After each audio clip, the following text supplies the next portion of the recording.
So I have a question for you, and that is, do you want to start creating amazing photos that you'll be proud of and photos that will be appreciated by family and friends?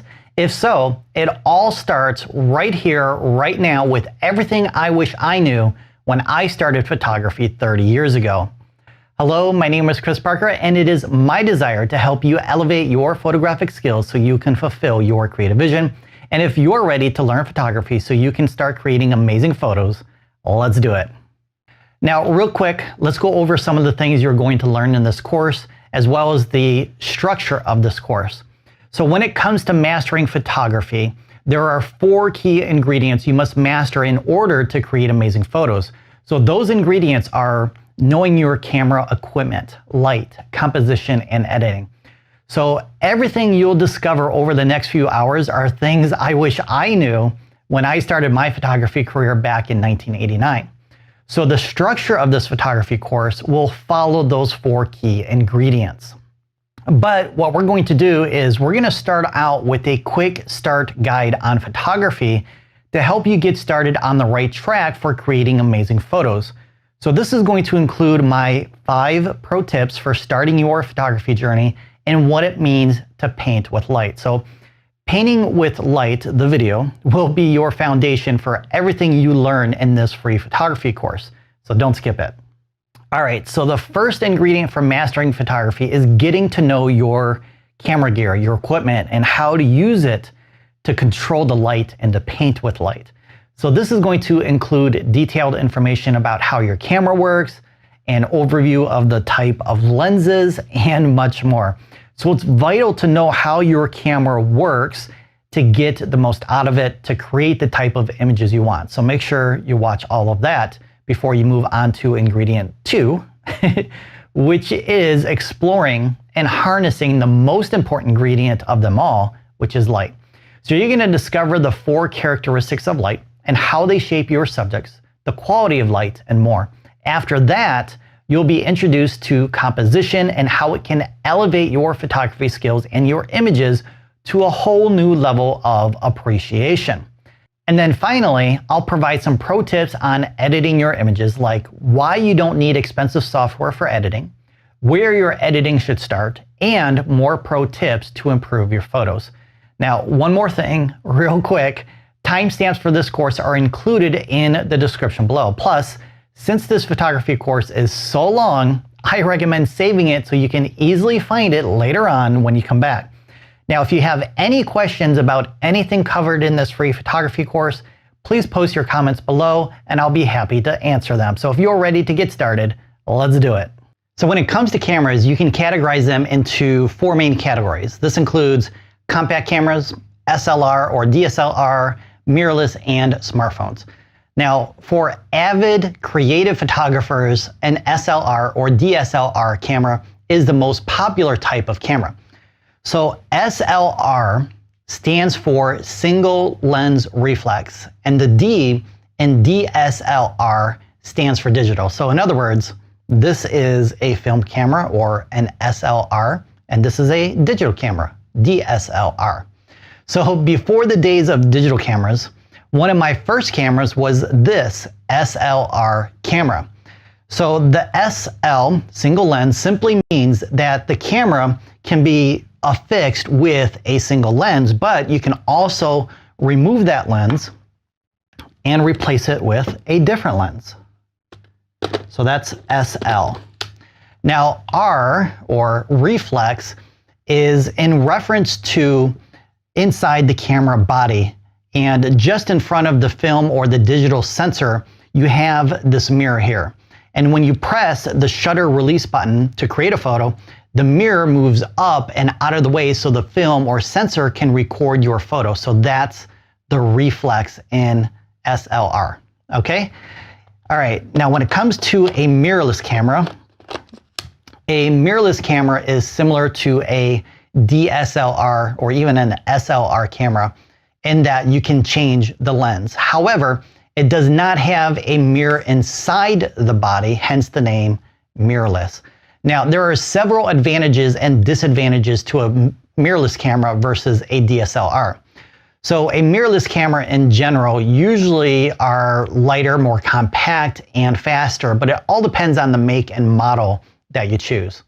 Now, another type of camera is the compact camera.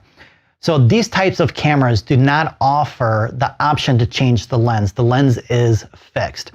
And as you can see, they are very small or compact. Plus, they have a lot fewer features and options versus a DSLR or mirrorless camera. They are mostly considered to be a point and shoot camera, since the camera is going to do everything for you in regards to figuring out the aperture, shutter speed, and all of that other fun stuff. And they're not designed for the creative photographer. So typically, since you don't have any way to control the camera settings like with a DSLR, you basically point and shoot your subject, and that's why it's called a point and shoot camera, or a compact camera sometimes as well. Now, the fourth type of camera is a smartphone. And I remember my first mobile phone in 1999, it had three main options. I could get the sports news, I could get the weather, and it had a digital Rolodex. And there was no camera to be found on it.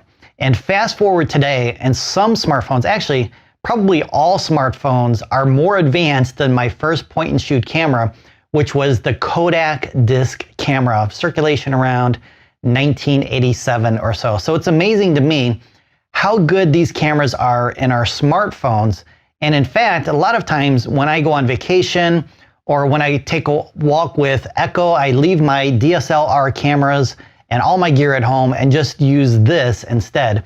It's so much easier and lighter than all this other heavy gear, and I'm more than happy with the memories I capture with it. But anytime I'm doing portraits, weddings, landscapes, or any other type of paid work, and for a lot of personal work, like some of these portraits of my kids here on the wall, I prefer my DSLR or my mirrorless camera. Now, there is a fifth category of camera you should be aware of, since you'll probably come across it in your favorite photography publication or on social media. Or maybe if you're like me, you probably used one back in the days of film, and they are known as a medium and large format cameras. Now, these types of cameras are used more by professional photographers that require the highest quality image possible. So think of magazine covers, commercial work, and more. Most of them use a medium format camera, sometimes larger when needed. So in essence, the digital sensor is much larger in a medium format than the sensor in a DSLR camera, and this provides a better quality image overall in general.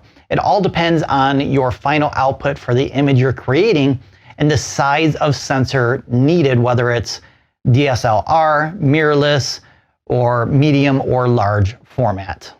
All right, let's take a look at how your camera works, because it's not much different from your eyes, because when your eyes are closed, you can't see what's in front of you. It's not until you open your eyes that the light filters through a lens behind the pupil, and then it provides a sharp, clear vision of what's in front of you. Then when the vision reaches your brain, it's stored as a memory. Now, your camera also has a lens, and the light is going to pass through this lens.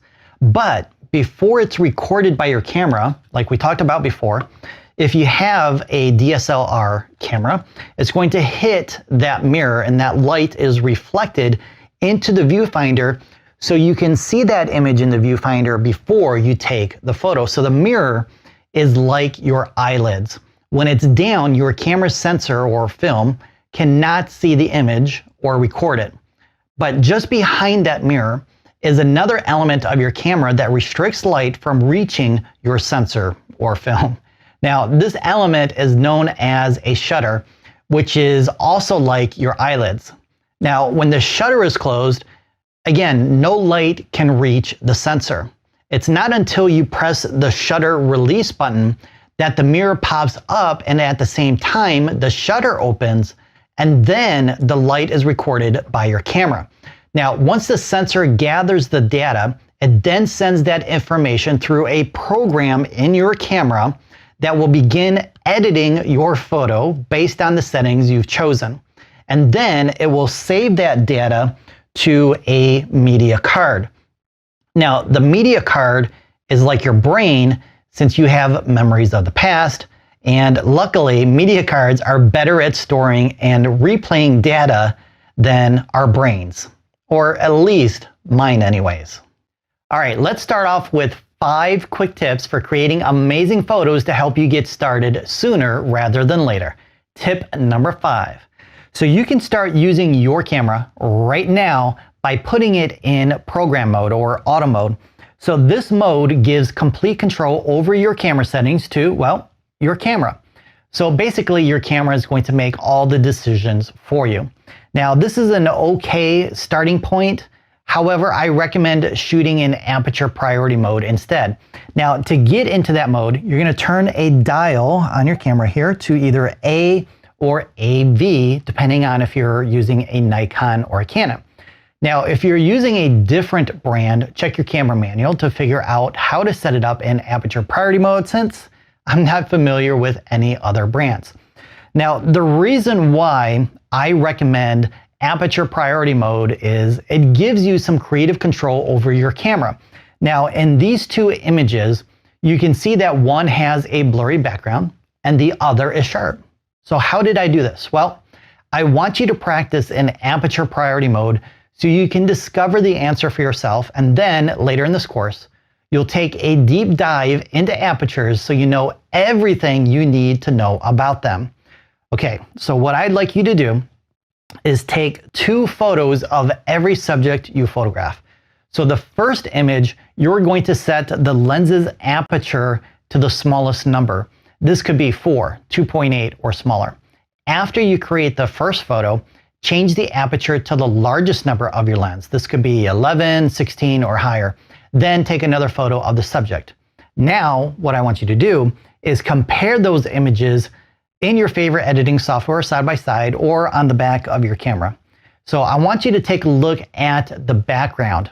Notice the background when comparing the lowest aperture number with the highest number.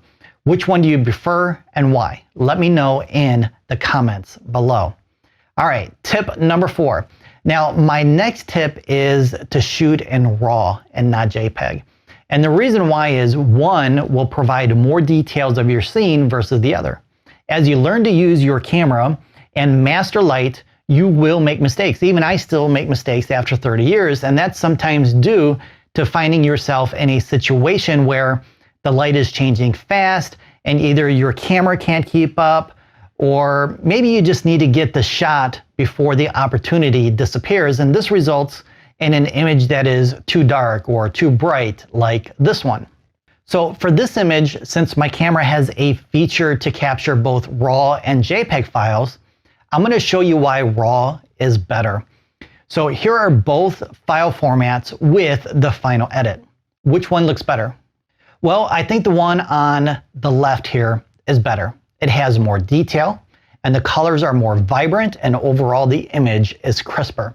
On the other one, you can see a lot of detail was lost and the colors look unnatural. So RAW files are better than JPEG, and this is why I recommend shooting in RAW. All right, so tip number 3. So sometimes you might end up with a blurry image, and there's a couple of things you can do to reduce this from happening. One is to use a very fast shutter speed, and you'll discover more about them later on. First, let's review how to properly hold your camera and some tips for stabilizing your camera to reduce the chances of getting a blurry focus. Now, for those of you that have just taken your camera out of the box for the first time, to focus on your subject, you're going to press the shutter release button down halfway, and your camera and lens will then begin working together to focus on that subject. So once it's focused, you're going to press that shutter release button all the way down to create your photo. Now, the key to reducing blurry photos is to stabilize your camera in your hands. So here's a photo I took with one hand, which isn't recommended, and as you can see, the photo is blurry. Now, this happened because I wasn't able to hold that camera very steady with one hand, and the result is a blurry image. Now here's that same subject with the tips I'm going to give you right now, and as you can see, it's no longer blurry. So the easiest trick is to use a tripod, or you can be the tripod. Here's how. So first, you need to properly grip your camera. Next, you're going to take your other hand and place it under the body. So this is going to help support the camera and stabilize it. But we're not done yet, because this hand can also be used to manually focus the lens and or adjust the zoom of the lens so you can zoom in or out if you're using a zoom lens. Next, what I recommend doing is bringing your elbows into your body real tight. This is going to add more stabilization, but there's one problem. You're breathing, and this is going to move your arms in and out. And if you're out of shape like I am, then your arms are going to move about like a flying bird. So to further stabilize your camera, focus on your subject, and then as you're about to take that photo, hold your breath and then squeeze that shutter release button. All right, so that should help in some situations and when you don't have a tripod. But there is a camera setting that can ensure you never take a blurry photo ever again, and that is your shutter speed. And like I mentioned, you'll learn more about that later on in this photography course.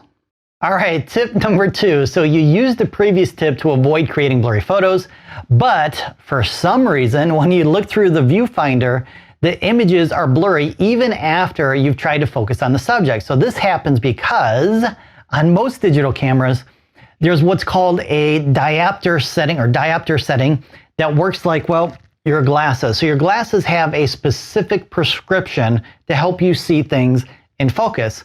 But if you look on the back of your camera here, next to your viewfinder on the side or right behind it here, you will see a dial that you can change the prescription of the viewfinder to, again, help your eyes see things in focus. Now, this doesn't affect how sharp your image is. It's just for previewing your scene in focus inside of the viewfinder before you create a photo.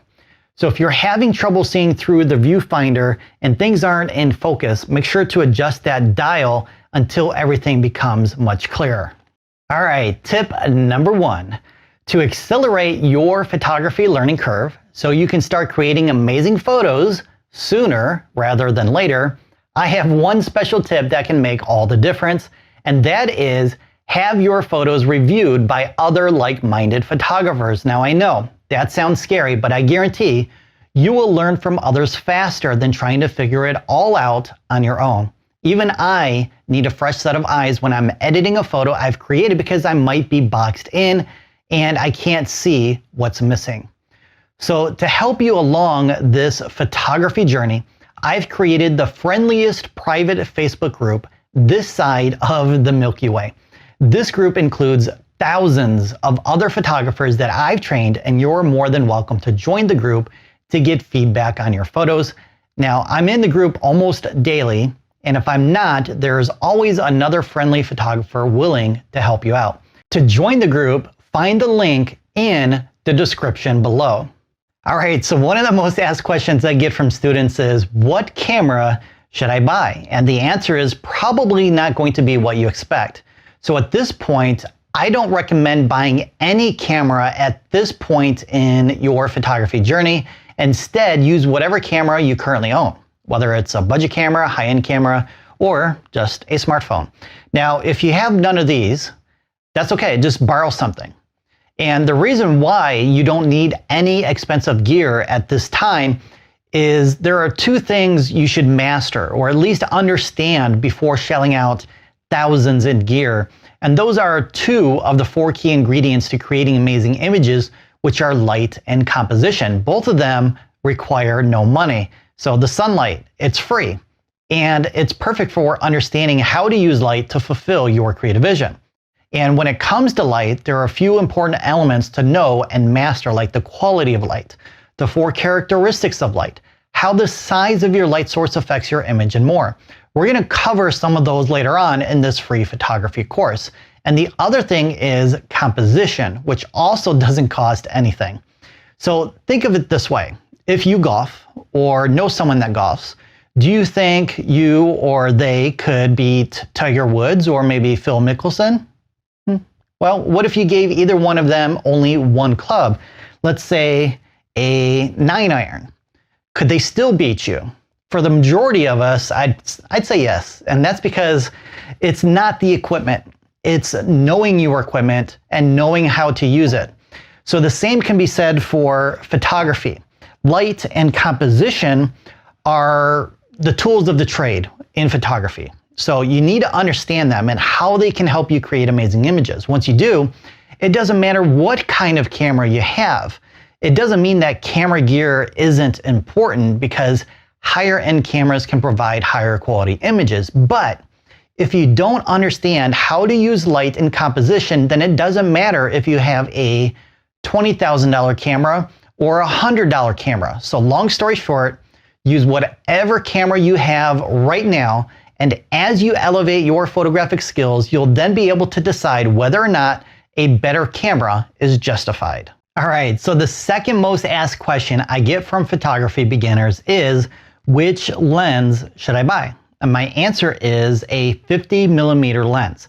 Now, that's probably not the lens recommended by the sales clerk at your local camera store. Usually, they'll recommend that you get the lens kit, since it includes a lens, and it takes some stress off of you from having to make a decision in that regard. Now, that lens kit usually includes a zoom lens like an 18-55 or 35-70 or something like that. Now, there's nothing wrong with that kit lens, or is there? Well, back in 1989, I too picked up that lens kit, and here's that lens. Now, if I could go back in time with what I know now, I'd say no thank you to the kit lens, and I would use the money saved to get the 50mm lens instead. Why is that? Well, this lens here, it's pretty much garbage. It's slow, and the photos I take with it are not as sharp as with a 50mm lens. Okay, but your salesperson recommends getting the kit lens and buying one or more additional lenses. Why is that? Well, once upon a time, I worked as a sales clerk at my local photography store. Now, as a sales clerk, I was rewarded by the gross sales. So that reward was higher commissions and bonuses from third-party lens manufacturers like Sigma, Tamron, and others. I made more money selling a Sigma lens versus a Nikon or Canon lens. In fact, Nikon and Canon gave out 0 bonuses, so there was no incentive to push their lenses. Now, when it comes to kits, the price is usually more than buying the camera body by itself. Sweet. More commissions. Well, maybe not sweet for you. Okay, so my point is, if your sales clerk works on commission, you'll need to think about why they're pushing a specific lens or lenses or even camera kits. Now, there are a few reasons why I recommend this lens to photography beginners, and that is for 2 main reasons. One, the images will be sharper than a zoom lens, whether it's a Nikon manufactured Canon Sigma or the kit zoom lens. It's going to be much sharper. And 2, the overall quality of your image will be 10 times better with the 50mm lens versus your kit lens. And I'll prove it when we get to that section about lenses. Let's find out what I mean by painting with light, since I'm going to use it throughout this photography course a lot. So let's think about what you're doing as a photographer. You're creating a photo, right? But how? Well, the number one ingredient for any photo, regardless of the type of camera, is light. Without it, you can't capture an image, or at least a good quality image, if the light is low. And I'm going to prove it right now. Can you see me? Maybe, but probably not as good as you did before. Am I right? And yes, I can make adjustments on my camera so you can see me better. And to save us time, I captured this image of me with the new camera settings. And as you can see, the quality isn't the same as it was with my main source of light turned on. So light is important, very important. All right, so think of light as your paint. Then your media card is your canvas. Then your camera equipment is your brush. Now, when it comes to your camera gear, you have a lot of ways to paint with light, control it, and even alter it. This includes options with your camera body, and one of those options will allow you to alter the color of light, and you'll discover all of those options in the next section. Now, when it comes to your lenses, you have a lot of choices as well. So all lenses give you control over how much light to paint with, or in other words, to capture more or less light. And you'll learn about those options in this photography course too. So if you're ready to harness the power of painting with light to fulfill your creative vision, let's do it. In the next 9 minutes, I'm going to share the secret tools I've used for the last 30 years for every photo I've ever created. And you'll also be using them for every photo you create in your lifetime. So this is an introduction to those tools. And then later in the course, you're going to take a deep dive into each one of them so you can master them to create amazing images. So this is the foundation for painting with light. So here we go. So there are 3 main elements you must understand that are the building blocks for everything else you will ever learn about photography. And these 3 elements, when properly aligned, will ensure a proper exposure. But what is exposure? Well, your photo's exposure relates to how bright or dark your image is. If it's too bright, it's overexposed. And if it's too dark, it's underexposed. Now, here's the properly exposed image. So the question is, how do you capture an image with the correct exposure based on your creative vision? Well, you have to understand, and I mean fully understand, the 3 elements of your camera that affect your exposure, and those are your ISO, aperture, and shutter speed. So those are the secret tools for every creative photo I've ever taken. And once you fully understand them, you will then be able to paint with light to create amazing images. So one of the first camera settings I decide on is ISO. But what is an ISO? And why do I choose it first? Well, basically, ISO affects the brightness of the light sent to your camera's sensor for recording. Now, ISO comes in some standard settings like 200, 400, 800, and 1600, just to name a few. There are a lot more. But in general, the higher the ISO number means the light you paint with becomes brighter.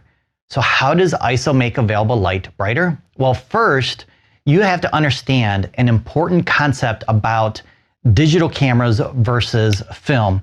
Now, unlike film, your digital camera sensor is not sensitive to light. It's impossible for electronics to be sensitive in that manner, and I'll prove it. So I have some film, and I have some light, and it's starting to burn, so it's sensitive. Whew, that stinks. All right, now we have a camera, light, and, well, it's not sensitive. It's not burning anyways. Now, I couldn't find a sensor that I wanted to use for this demonstration, but the point is, your camera's sensor will not burn under ordinary light, like the sun or a lamp or a candle. But because this film is unrolled, it's exposed to the light. It has been exposed to the light. And it doesn't matter how much light exposes it, because it is sensitive to that light, it's ruined forever. However, with our digital cameras, once we take a photo, that sensor is exposed to the light, but you can continue taking another photo again and again and again because it's not sensitive to light like film is. All right, so I still haven't answered the question of how does ISO increase the brightness of the available light? So here we go. Look at it like this. You know when you're listening to the radio and one of your favorite songs comes on, what do? Yep, you turn up the volume and it gets louder. The larger the number on the dial means your music can get even louder. Something similar happens when you dial the ISO higher in your digital cameras. The higher you go, the brighter your image becomes. And this is the key. Your camera's sensor will make the light brighter by turning up the volume, or in other words, it amplifies the light to be brighter. And the higher the ISO, the more it's boosted, which seems pretty awesome at first. Unlimited light. Pretty cool, am I right? Until you realize your photos begin to look grainy. This grain is also known as digital noise. See how I did that? Volume, noise. They're kind of like distant cousins. All right, so this image was captured at ISO 100 and I shot it again at ISO 800. Now, notice how it's not as clean as the first one. It has some grain or noise or however you want to look at it. All right, I then retook that photo again at ISO 1600 and it's even noisier than before. And then one more time at ISO 6400, which is very, very loud, like my teenage daughter when she thinks she's home alone. All right, so the more you dial up the ISO, the louder or noisier it gets. So how does a higher ISO create a noisier photo? Well, there are two reasons why a photo becomes noisier, and you'll discover the answer to that with the ISO deep dive coming up later in this course. All right, next up, my favorite topic, the aperture. So what is an aperture? Well, it's nothing more than a hole in your lens. That's it. Well, other than the fact you can control how big that hole is, which can affect your exposure, and it has creative powers. Now, the bigger the hole, the more light that is sent to your camera. And the smaller the hole, the less light that travels to your camera. Now, inside your lens, you can see this hole. And depending on the lens that you have, when you rotate the lens barrel, you can see the size of the hole change. Now, the size of the hole is represented by a number like 2.8, 4, 8, or 16 to name a few. However, in photography, these numbers are presented like this: f2.8, f4, f8, and f16. Now, this is where things get a little confusing because a larger number doesn't mean you have a larger hole, quite the opposite. So f2.8 is a larger hole compared to f16. How is that possible? Well, there's some math involved, and we'll take a deep dive into apertures and you'll learn everything you need to know about them later in the course. For now, here's a hint. Look at this number again, and what does it look like? If you said a fraction, you are correct. We have f divided by 2.8. So what does the f stand for? Well, again, you'll find out later on in the course. As for its creative powers, you probably already discovered what they are when you followed my 5 pro tips that you watched previously. You did watch it, right? If not, check out the timestamps below to discover Aperture's creative powers for yourself, or you can wait until we get to the Aperture deep dive tutorial. All right, so the third and final element of your exposure and creativity is shutter speed. Now, like we talked about before, there is a shutter directly in front of your camera sensor or film, if you're old school, and that shutter blocks the light from being recorded. Now, when you create a photo, the shutter opens and your sensor can then record the light or the photo for you. Now, how long the shutter stays open is based on the speed you set for the shutter. So if you decide to open the shutter for, let's say, 5 seconds, it will do so for that duration, and then it will close and your sensor will stop recording. Now, your shutter speed is like apertures because they're listed as a fraction. So some common shutter speeds you'll use are 1/160th of a second, 1/125th, 1/250th, and 1/500th, to name a few. Now, whole numbers are also used to represent the speed of your shutter, and they refer to seconds instead of fractions of a second. So like 1 second, 5 seconds, 7 seconds, etc. And of course, the longer your shutter is open, the more light you paint with, and the shorter the length, the less light you'll record. Now, your shutter, like your aperture, also has some creative powers. Now, those powers include either freezing the action or blurring the action. You can create a soft, dreamy-like water by using very slow shutter speeds. And for this image, I used a 1 second shutter speed to create that milky effect on the water. Now, if you're like my wife and that's not something you're into, you can actually freeze the action with a fast shutter speed. So here's the same subject, but a shutter speed of 1/500th of a second that freezes the water in place. Now, how does this happen? Well, you're gonna find out in the next section. So if you're ready, let's do it. All right, Now that you have a good grasp on what an exposure is and the 3 elements to achieve your desired exposure, it's time to take a deep dive into ISO, apertures, and shutter speeds. So we're going to start off with ISO first, since this is the camera setting I recommend adjusting before the other 2. With dozens of ISO setting options, which one should you use and when? Well, in the next few minutes, I'm going to share some pro tips on which ISO settings to choose under different lighting conditions. But first, let's discover how grain is increased with each higher ISO setting, as I promised previously. The first is based on the quality of your digital camera and the size of your sensor. In general, the higher the quality camera will result in less noise at higher ISOs. We're going to take a look at a couple of images to compare older and newer technology. So back in 2001, I picked up my first digital camera, which is this Fuji S2 right here. Now here's an image that I shot with it at ISO 800. You can definitely see a lot of grain in the image. This next photo I took with my Nikon D500, which I got around 2016 or so. So that's about 15 years after my Fuji S2. Now, although there's a lot of grain, there isn't as much as there was before.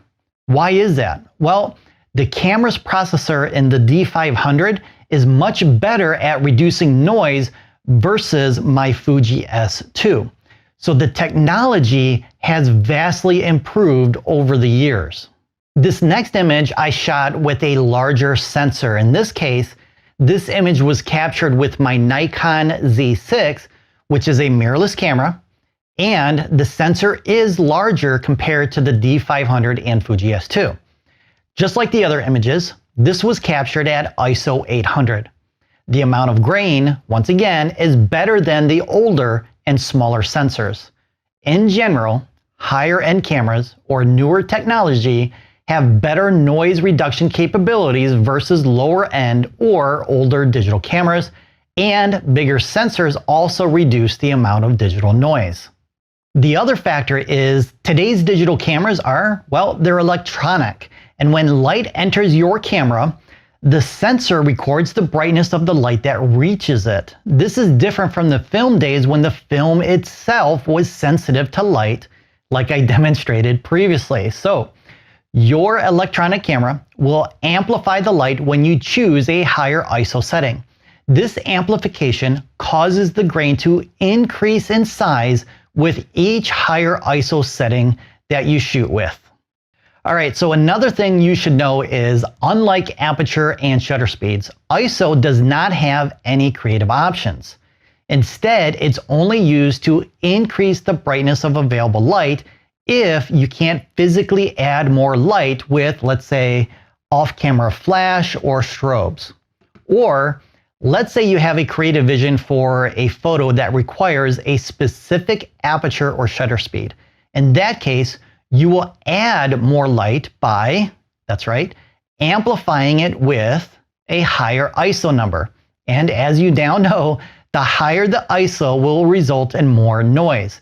So my number one recommendation is to use the lowest ISO setting possible at all times. All right, so here are some guidelines to get you started, since it's impossible to give exact settings for specific lighting situations, since the possibilities are unlimited. All right, when shooting outdoors on a bright sunny day, you'll want to use the lowest ISO available on your camera, like 100 or 200. If it's partly cloudy or completely cloudy, you might have to use ISO 400 to 800.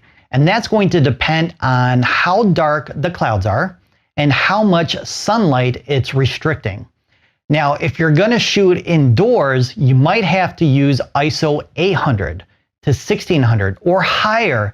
Again, it all depends on how dark it is inside. Now, when you're ready to start taking photos, you may have some doubt about which ISO setting to use. In that case, your camera might have an option to automatically set your ISO for you, and this camera setting is often referred to as, well, auto ISO.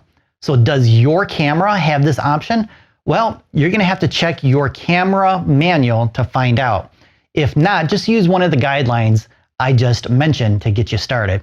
Now, if you do have auto ISO, it's going to make it easier for you to start taking photos now without worrying about which ISO number to use, since your camera is going to automatically choose the ISO for you. However, I must warn you that it's not perfect, and sometimes you may end up with a bad exposure. And later in this photography class, you're going to learn about exposure metering, exposure compensation, and more to get the right exposure if your camera doesn't do so automatically. Now, if you have auto ISO, refer to your camera manual to learn how to set it up, and here's how it works. Depending on your camera, you should be able to set the maximum ISO setting, which will minimize the amount of digital noise based on your choice. Also, depending on your camera, you might also have the option to set the minimum shutter speed. Setting the minimum shutter speed will ensure your camera doesn't choose a speed that will cause images that are blurry. More on that coming up soon. Now, if you do not have auto ISO, refer to the guidelines provided earlier when you continue with the following tutorials, which is going to start with the creative side of apertures coming up right now. All right, we're going to do a quick recap on apertures, and I'm going to do a demonstration that's going to show you when you use different apertures, it can alter how your image looks. Then we're going to take a deep dive into apertures so you can master everything you need to know about apertures. All right, so something interesting happens when you adjust the aperture from smaller to larger or vice versa. Now, as you can see with these images, the background goes from in focus to out of focus more and more with each change of the aperture. I should also point out that there are other factors that determine how much the background is blurred out, like the length of your lens, the distance between your subject and the background, and more. You're going to learn all about those and more after this tutorial. Now, all the way in the beginning of this class, I mentioned that I recommended starting to shoot in aperture priority mode. And if you didn't do that, that's okay, because we're going to go ahead and do that right now. So let's go ahead and grab our cameras. And the first thing you want to do is you want to set your camera in aperture priority mode. To do that, you're going to locate the dial on your camera that has the setting for aperture priority mode, and you can find it by locating either the letter A or AV. So in case you're wondering, the A stands for aperture priority. And now you have full creative control over the aperture, and your camera is going to automatically choose the shutter speed for you to get the correct exposure. Now, if you don't have auto ISO, you're going to need to set your ISO according to the guidelines I provided previously, since your camera's not going to do it for you when you're in aperture priority mode. Now, to choose the aperture you want to shoot with, you're going to need to turn a dial on your camera to adjust it accordingly.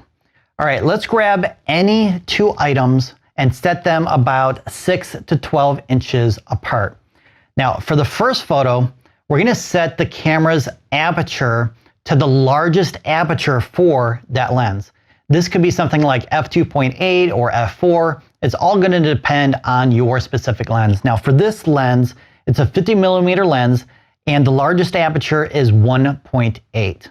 All right, so what we're going to do is we're going to focus on the front object, so the zebra in my case, and we're going to create our first image. All right, so once you have that image done, the next thing to do is to change your aperture to the smallest hole for that lens. And that could be something like f11 or f16. And for this lens, it's f16. So go ahead and set that. Let's refocus on the front object again and create another photo. All right, now that we have both images done, let's compare them side by side. So the image on the left is the one that I shot at f16, and the other is f1.8. In both images, you can see that the zebra is in focus, and the elephant is only in focus in the first photo, and at f1.8, it's not in focus at all. So this demonstrates that the larger the aperture, the more the background will be blurred out, and this is also known as, well, you're going to find out in the next tutorial. All right, we're now going to take a deep dive into apertures so you fully understand how they work and how they can alter your final image. Now, previously, I demonstrated that the larger the aperture, the more the background is blurred out. When it comes to the area in focus, this is referred to as the depth of field.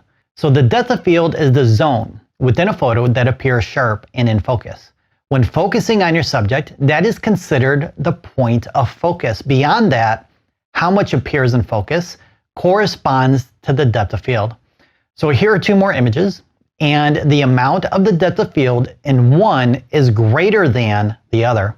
The first image I captured at 1.8, and it is considered to have a small or shallow depth of field. The second image was captured at f16, and this is considered to have a large depth of field. In essence, a small depth of field has less in focus versus a large depth of field. Now, to help you remember this, a small aperture number like 1.8 represents a small depth of field, and a large number like 16 means you will have a large depth of field.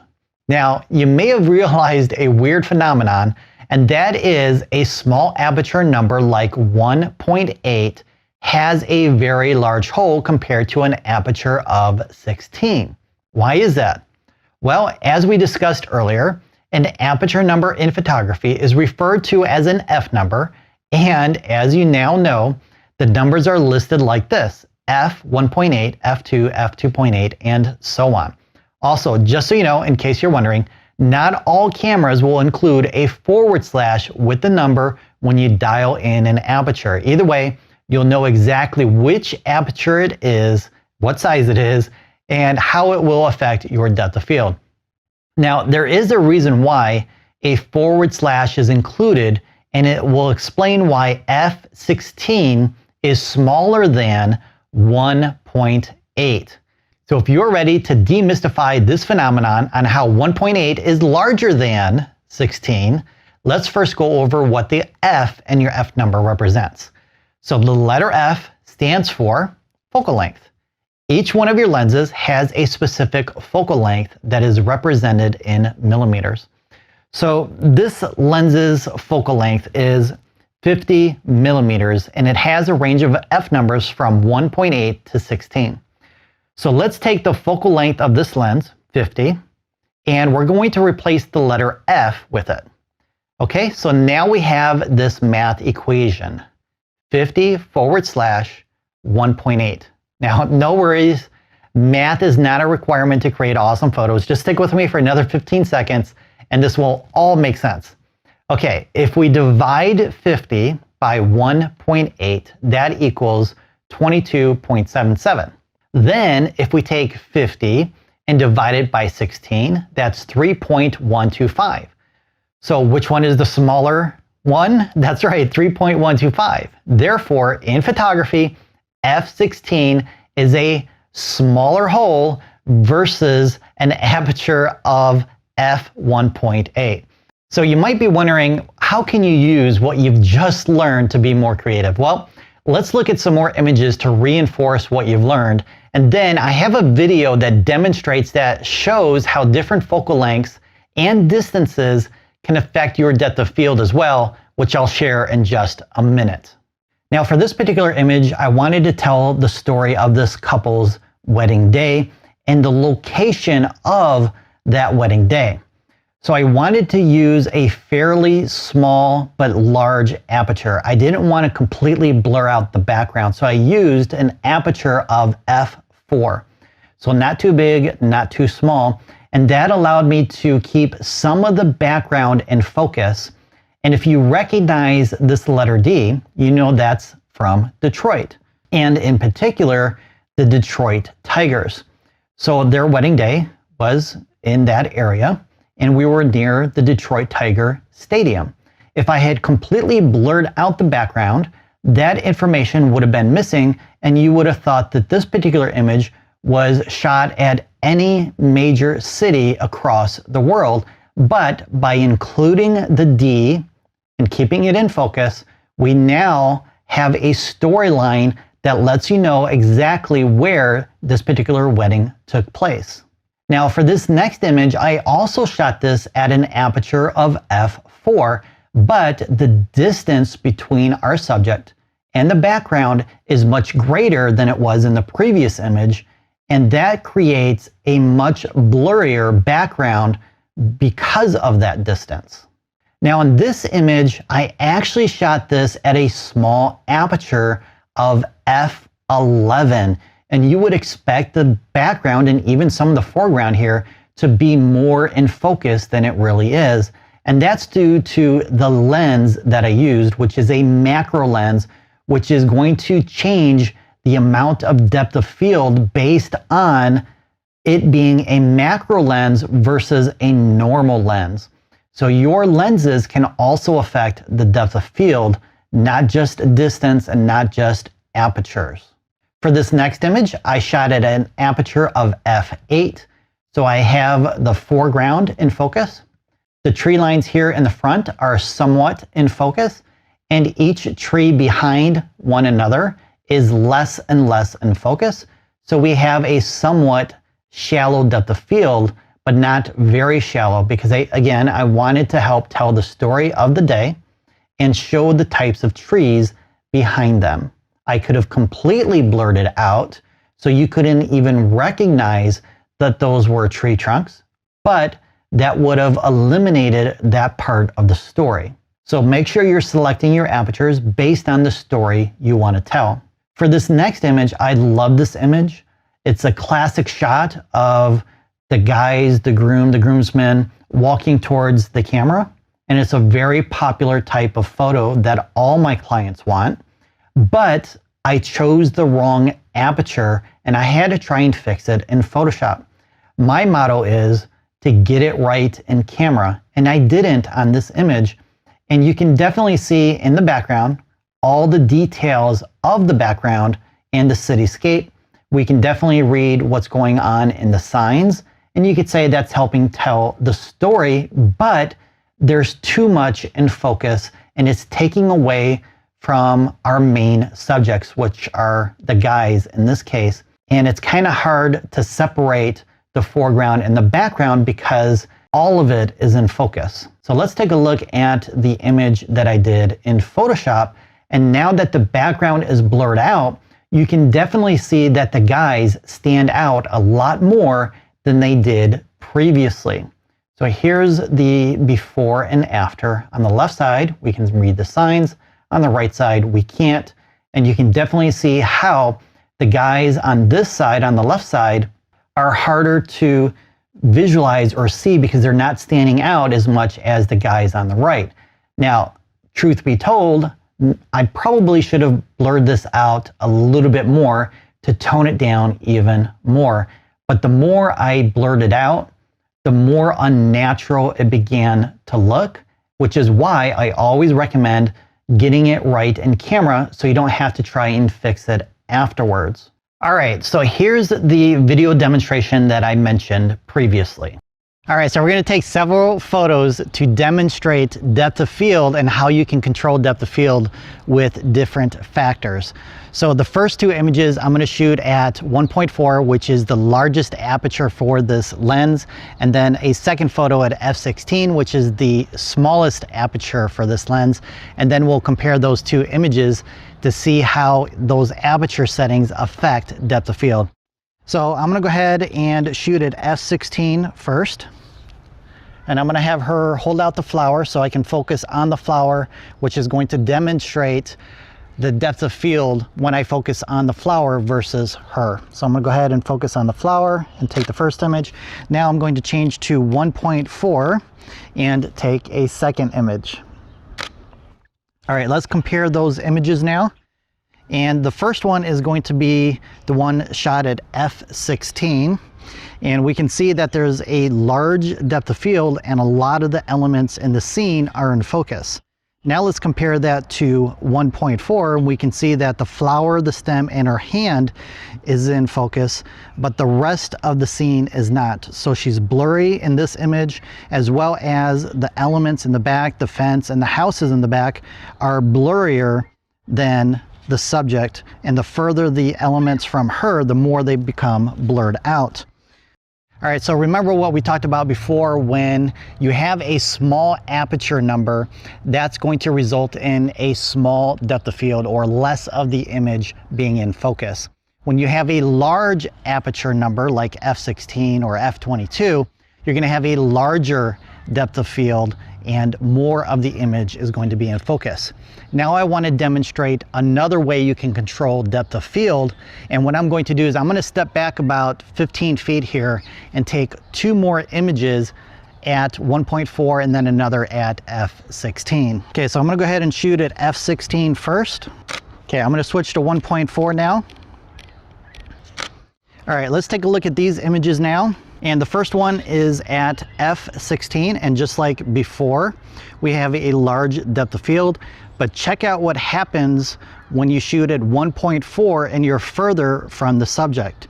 So this time she's in much sharper focus than before, so she's not as blurry, but the background, even though it's more in focus, it's still blurry. All right, so distance is another way of controlling your depth of field. So the closer you are to the subject that you're focusing on, the shallower or the smaller the depth of field, or the less of the image that will be in focus, and the greater the distance between you and your camera and the subject you're focusing on, the greater the depth of field, or the larger the depth of field, or the more of the image that will be in focus.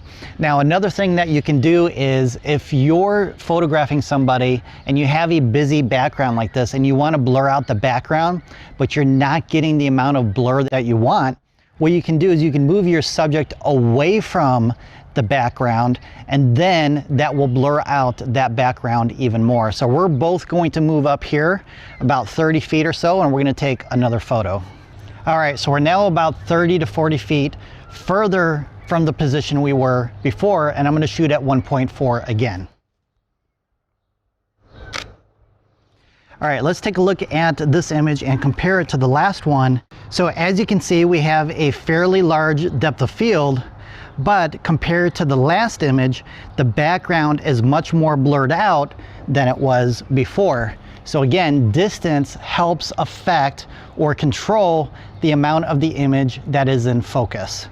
Now, another thing that you can do to control the amount of depth of field, if you can't move your subject away from the background because maybe you're photographing a tiger at the zoo or you're on safari, and for obvious reasons you can't get closer to that tiger, or you can't ask that tiger to move away from the background, what you can do instead is change your lens from shorter to longer.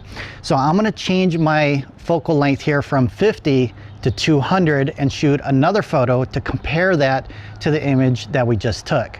All right, so I have my 70 to 200 lens, and I'm going to shoot at the longest length, which is 200.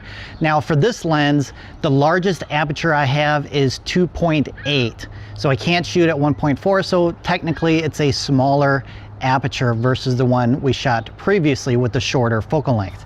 So I'm going to have her hold up that flower again. I'm going to focus on that flower and take another image.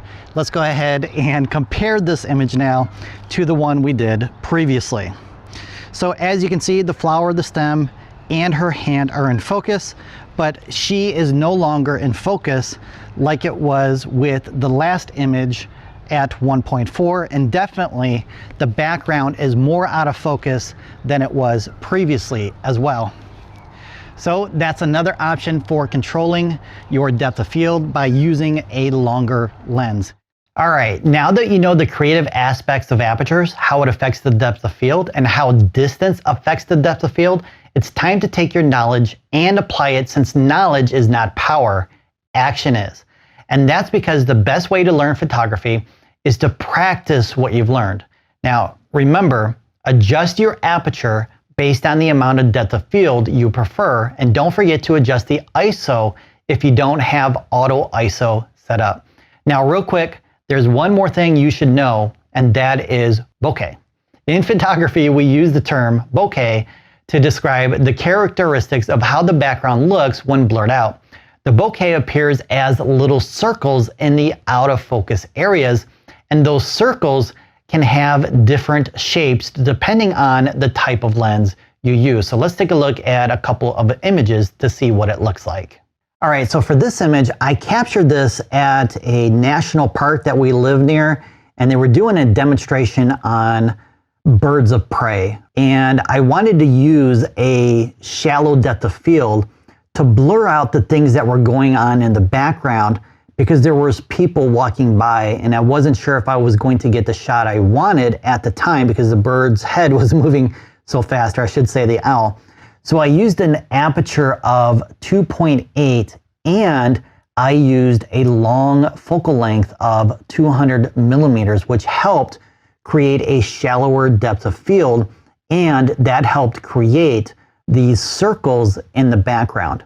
So that's the bokeh, the circles that you see in the background.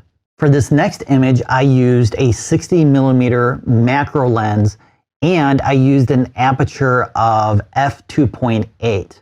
And you can see the shape of the bokeh is different from the previous image. It kind of has an outline on the outer edge of the circle, and it's not really a circle, it's more oblong versus circle. Now you can also get a hexagon shape depending on the lens and the aperture that you use. Now for this next image, I didn't create this image. I actually found this on Pexels.com, but I wanted to show you this image because the bokeh on it is very unique to this particular lens. And you can see that the bokeh is more of a bubble type shape and the outline on it creates more of a bubble effect, especially if you take a look down here in the bottom right of the image, you can definitely see that bubble type shape. Now this particular lens is called a Meyer-Gorlitz Primitar or something like that. It's actually a lens from the 50s, and you will find older lenses like this will create different types of bokeh. So if you want to create something different and unique, take a look at different lenses from different eras to see if you can find something unique. All right, now that you know everything you need to know about apertures, we're now going to take a deeper dive into shutter speeds. All right, now that you know how to use apertures creatively, it's time to take a closer look at shutter speeds since it also provides creative options. To see how the shutter speeds can help you achieve your creative vision, grab your camera and switch it to shutter priority mode. This setting can be set by changing the dial on your camera to S. You now have full creative control over the shutter speed, and your camera will decide on the aperture to achieve the proper exposure. Now remember, you'll need to set the ISO setting manually unless you have auto ISO activated. So what creative options does the shutter speed provide? Well, I'm glad you asked. The two options are to either freeze the action or blur the action. So for this image, I froze the action of the newlyweds jumping by using a fast shutter speed. Now for this waterfall image, which I captured on a family vacation in Letchworth Park, New York, I blurred the action by using a slower shutter speed. So the creative options are achieved by how long your shutter stays open, although there are some other factors that can affect how much motion blur is created. For example, the speed of your subject can affect the amount of blur, and so does the distance of your subject from your camera, and you'll discover why that is in just a moment.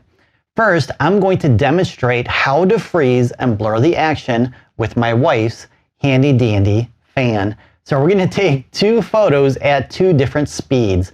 For the first image, I'm going to use a shutter speed of 1/8 of a second. And for the second image, I'll use 1/8000th of a second.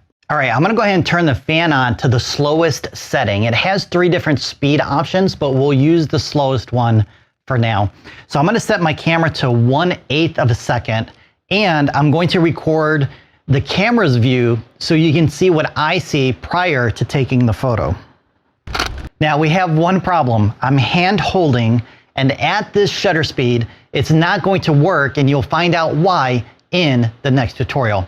So I'm gonna start over and put my camera on a tripod. All right, so let's try this again. Now here's the image I just captured, and the camera sees the blades the same as you and I. They're blurry, right? So what I'm gonna do now is I'm gonna change my shutter speed to 1/8000th of a second and retake the photo to see if we can stop the action. I think I need to increase my ISO as well. So let's see. Wow, ISO 40,000, maybe a little bit more. I might need to change my aperture as well. I'm gonna go down to f2. So I think I have a good exposure now. So let's go ahead and try this again.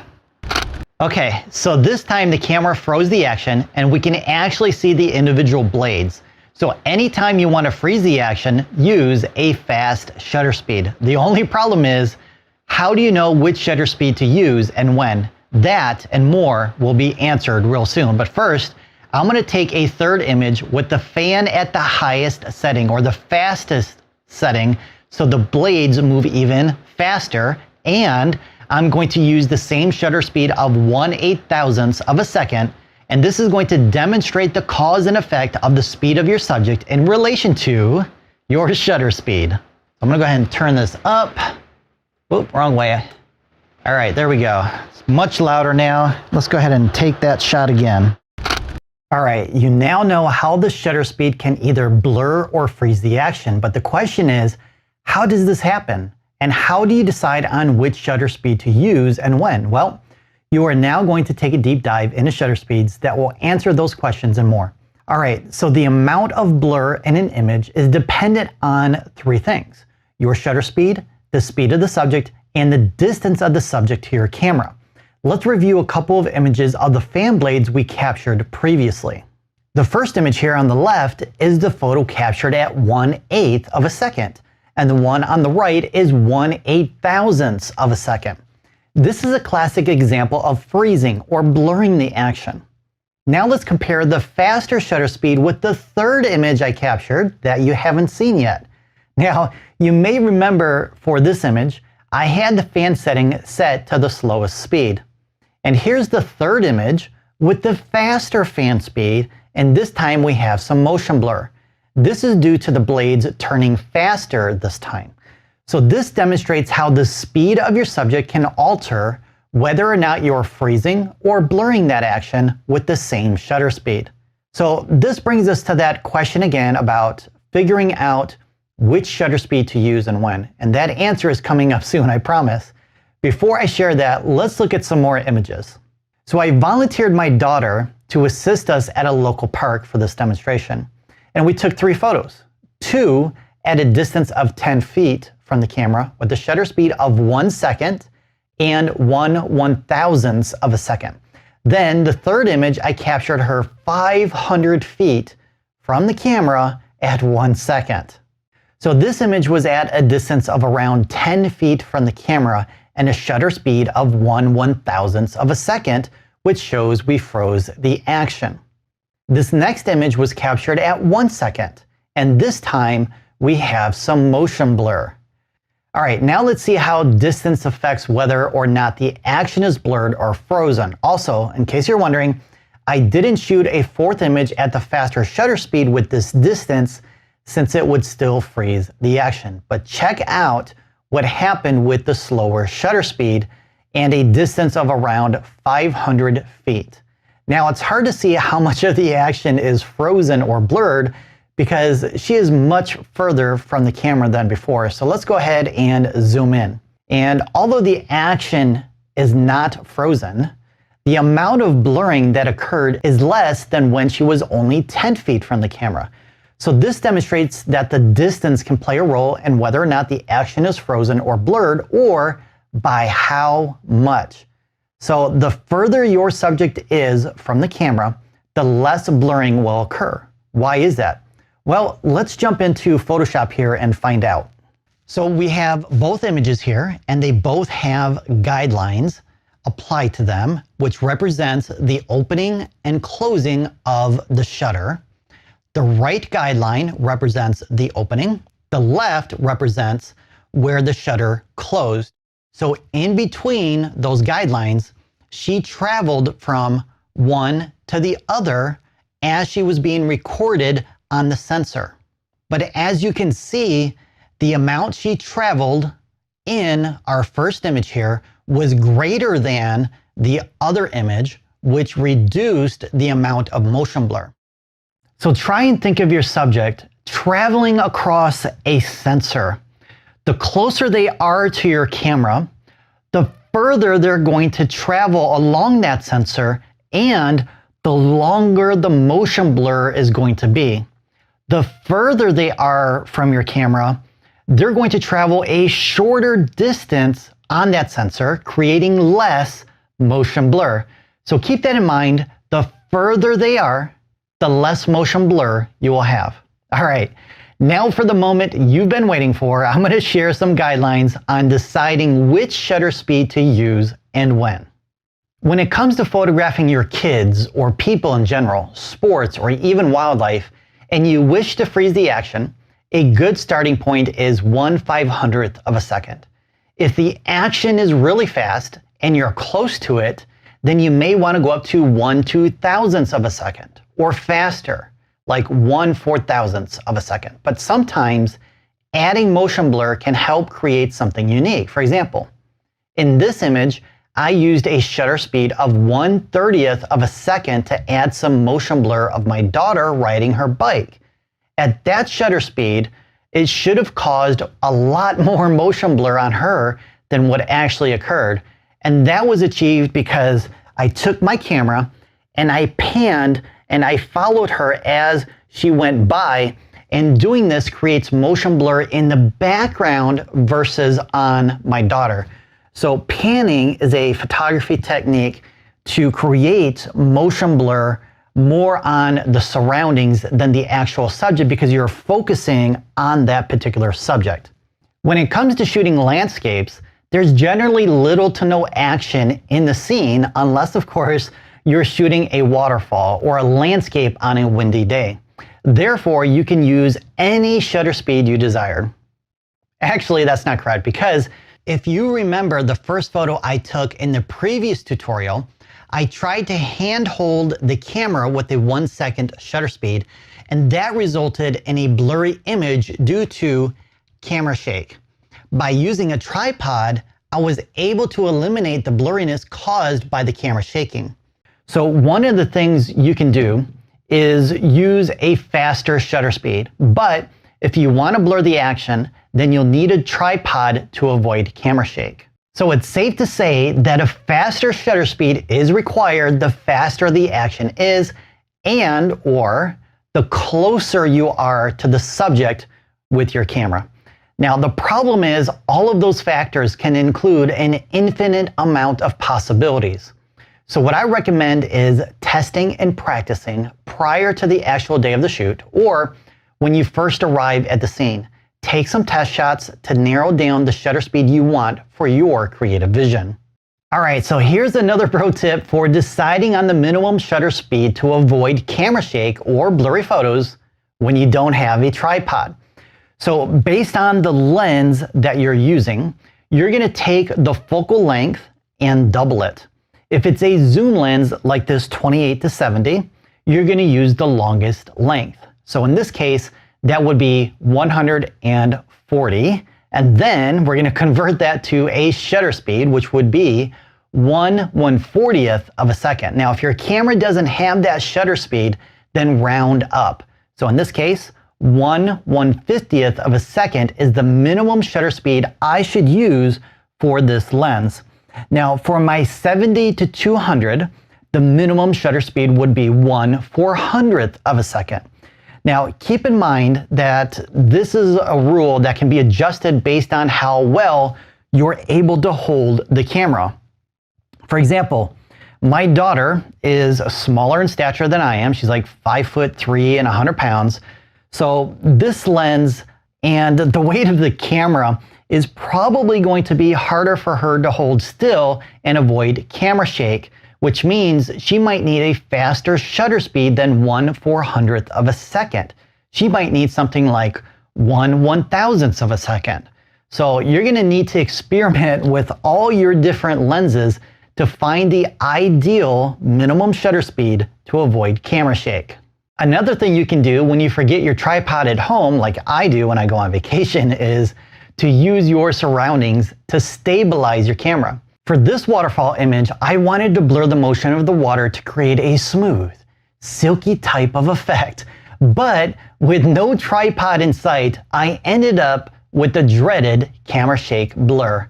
Luckily, there was a small stone wall in front of me that I placed my camera on, and I was able to get the shot. Now, if you don't have the same type of luck, you can try leaning against a wall or bring your elbows in tight and hold your breath as you squeeze the shutter release button. So the better you're able to hold the camera still, the better chance of getting the shot. Or better yet, don't leave your tripod at home. All right, now it's your turn to take this knowledge and practice by shooting in shutter priority mode and discover for yourself the creative side to shutter speeds. Now, coming up next is the answer to something you might have already discovered, and that is, why does your camera sometimes get the exposure wrong when shooting in aperture or shutter priority mode or even full auto? Let's find out so you can continue elevating your photography skills. What I'm about to share is going to elevate your photography knowledge to a whole new level. This information is vital for mastering your camera to create amazing images with your desired exposure. This knowledge will also make it easier for you to fulfill your creative vision once you know your camera's limitations, which, by the way, it does have limitations because it's not perfect like you and me. All right, so far you've been shooting in aperture and shutter priority modes, but not all of your exposures have been perfect, have they? Some are overexposed, some are underexposed, and then some, but not all, are exactly what you were hoping for. Why is that? Well, in essence, your camera is a computer and it gives you results based on how it's programmed. So let's review how your camera has been programmed, and this will answer why it sometimes gets your exposure wrong. So the best way to demonstrate this is with some photos. So let me introduce you to one of our family members, Fuzzy Bunny, and I photographed him on a white background to demonstrate how your camera is programmed to see light. So this image was shot in aperture priority mode and it's underexposed. Now here's the image with the correct exposure, and I'll explain how I achieved that with an auto mode in a moment. First, let's explore why the camera gave me an underexposed image in aperture priority mode. Let me point out the obvious. Your camera has a body, but it doesn't have a brain like you and I. Instead, it has a computer chip. Therefore, your camera determines the proper exposure based on, yes, like I mentioned, how it's programmed. So your camera has no idea if you're photographing a bunny, a tree, or something else. All it sees is light and the color of that light. And the computer chip in your camera transforms that information that the sensor received into digital data to reveal your image. So how is your camera programmed to see the proper exposure in auto mode? Well, I'm glad you asked. So your camera is programmed to assume the brightness level of light is a mid-gray tone. Depending on your camera, that's around 10 to 18% gray. So think about that for a moment. Some scenes could be dark and moody, and then another could be bright and vibrant, but your camera has been programmed to assume that the brightness levels in both of those situations should be 18% gray. So when you're shooting a very bright scene or a subject like Fuzzy Bunny, your camera is going to overcompensate for this brightness level, and in this case, we have a bright white bunny on a bright white background. All right, try and say that 10 times real fast. All right, so the result is an underexposed image when your camera compensates for this brightness level and converts it to a mid-gray. This happens anytime the light is very bright or when the elements in your scene are highly reflective, like snow. And the opposite happens when you have a very dark location or dark subject, like with Myrtle the turtle. I photographed her with a black background and she too is dark. And in auto mode, my camera overcompensates and overexposes the image. Now the question is, how do you fix your camera to give you the proper exposure when using an auto mode like aperture priority or shutter priority? Well, you have two options and they will be revealed next. All right, we are now going to literally jump into a photo to dissect it to understand how your camera is giving you the exposure it does, and you'll learn the 2 solutions for getting better exposures when using an auto mode. Previously, you learned that your camera is programmed to set your exposure based on a mid-gray of around 10 to 18%. But the question is, how does your camera see the light or measure it? Well, since your camera doesn't have eyes like you and I, your camera uses a light meter to see the brightness levels of the available light. Then, the light meter measures how bright it is. Based on how it's programmed, will determine the camera settings it chooses for you. Now, when your camera gets the exposure wrong, you have 2 options that include either changing the default light metering mode or adjusting the exposure value, also known as exposure compensation. So let's go over the metering modes first. There are 3 popular types of metering modes that include matrix metering, also known as evaluative mode if you're a Canon user. The other 2 are center weighted metering and spot metering. Now, depending on your camera, you may have more options, but for now, let's go over the basics of those 3. Now, in essence, you can control how your camera meters the available light based on one of those 3 metering modes. So the matrix or evaluative metering mode is designed to evaluate all the light you see in your viewfinder. Of the metering modes you have, this is the most complex. And what it does is it evaluates the light in 5 different zones. It then calculates the different light levels in each section to give you an exposure. Now, I find this metering mode works for most instances. It's when you start shooting portraits, for example, with the light behind them, that you'll find it doesn't give a good exposure, at least for the subject you're photographing. Next, you have the center weighted mode, which evaluates the light more towards the center of the viewfinder, and it ignores the light outside of it. The spot metering mode is even smaller at around 3 to 5% of the viewfinder area, and basically it only evaluates the light in that small spot in the center of your viewfinder, although some cameras will move the spot meter based on where your focus point is. So if you change the focus point from the center to the right or to the left, the spot meter will evaluate the light at that point in your viewfinder. And we're going to cover focus points in more detail later in this photography class. Now, to see how these different meter modes work, let's watch this pre-recorded video. All right, so for this photo shoot, I am shooting in aperture priority mode again, and I'm shooting at 2.8, and I have matrix metering set for the first image. And I'm going to compose her so she's on the left side, so we get some of the light from the background in the image as well, so we can compare how the light is metered with the 3 different metering modes. So I'm gonna go ahead and take the first image here. All right, so for this first image, it is a bit underexposed, but overall, the exposure isn't too bad. The skin tones look pretty good. The background looks pretty good, but I think I would like it a little bit brighter. So what I'm gonna do is I'm gonna switch to center weighted mode to see if that gives me a better exposure.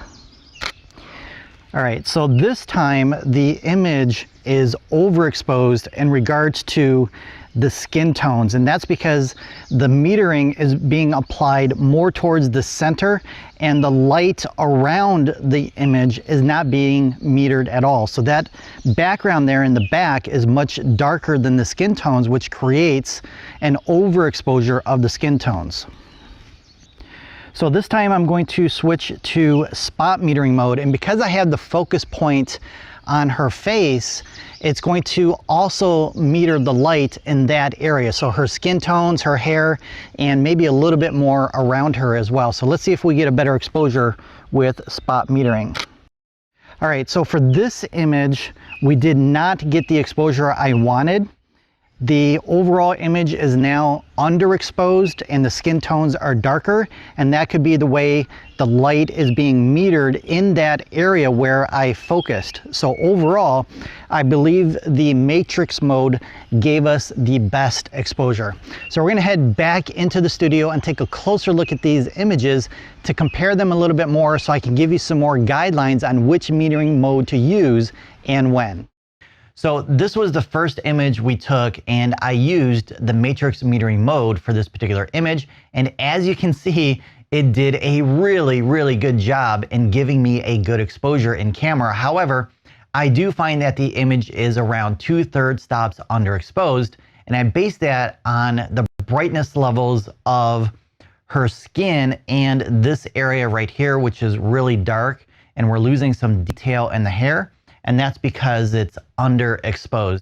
So the one thing I can do is I can increase the exposure compensation to make it brighter at time of capture, which you'll learn how to do very soon, or I can try and fix it in post-production.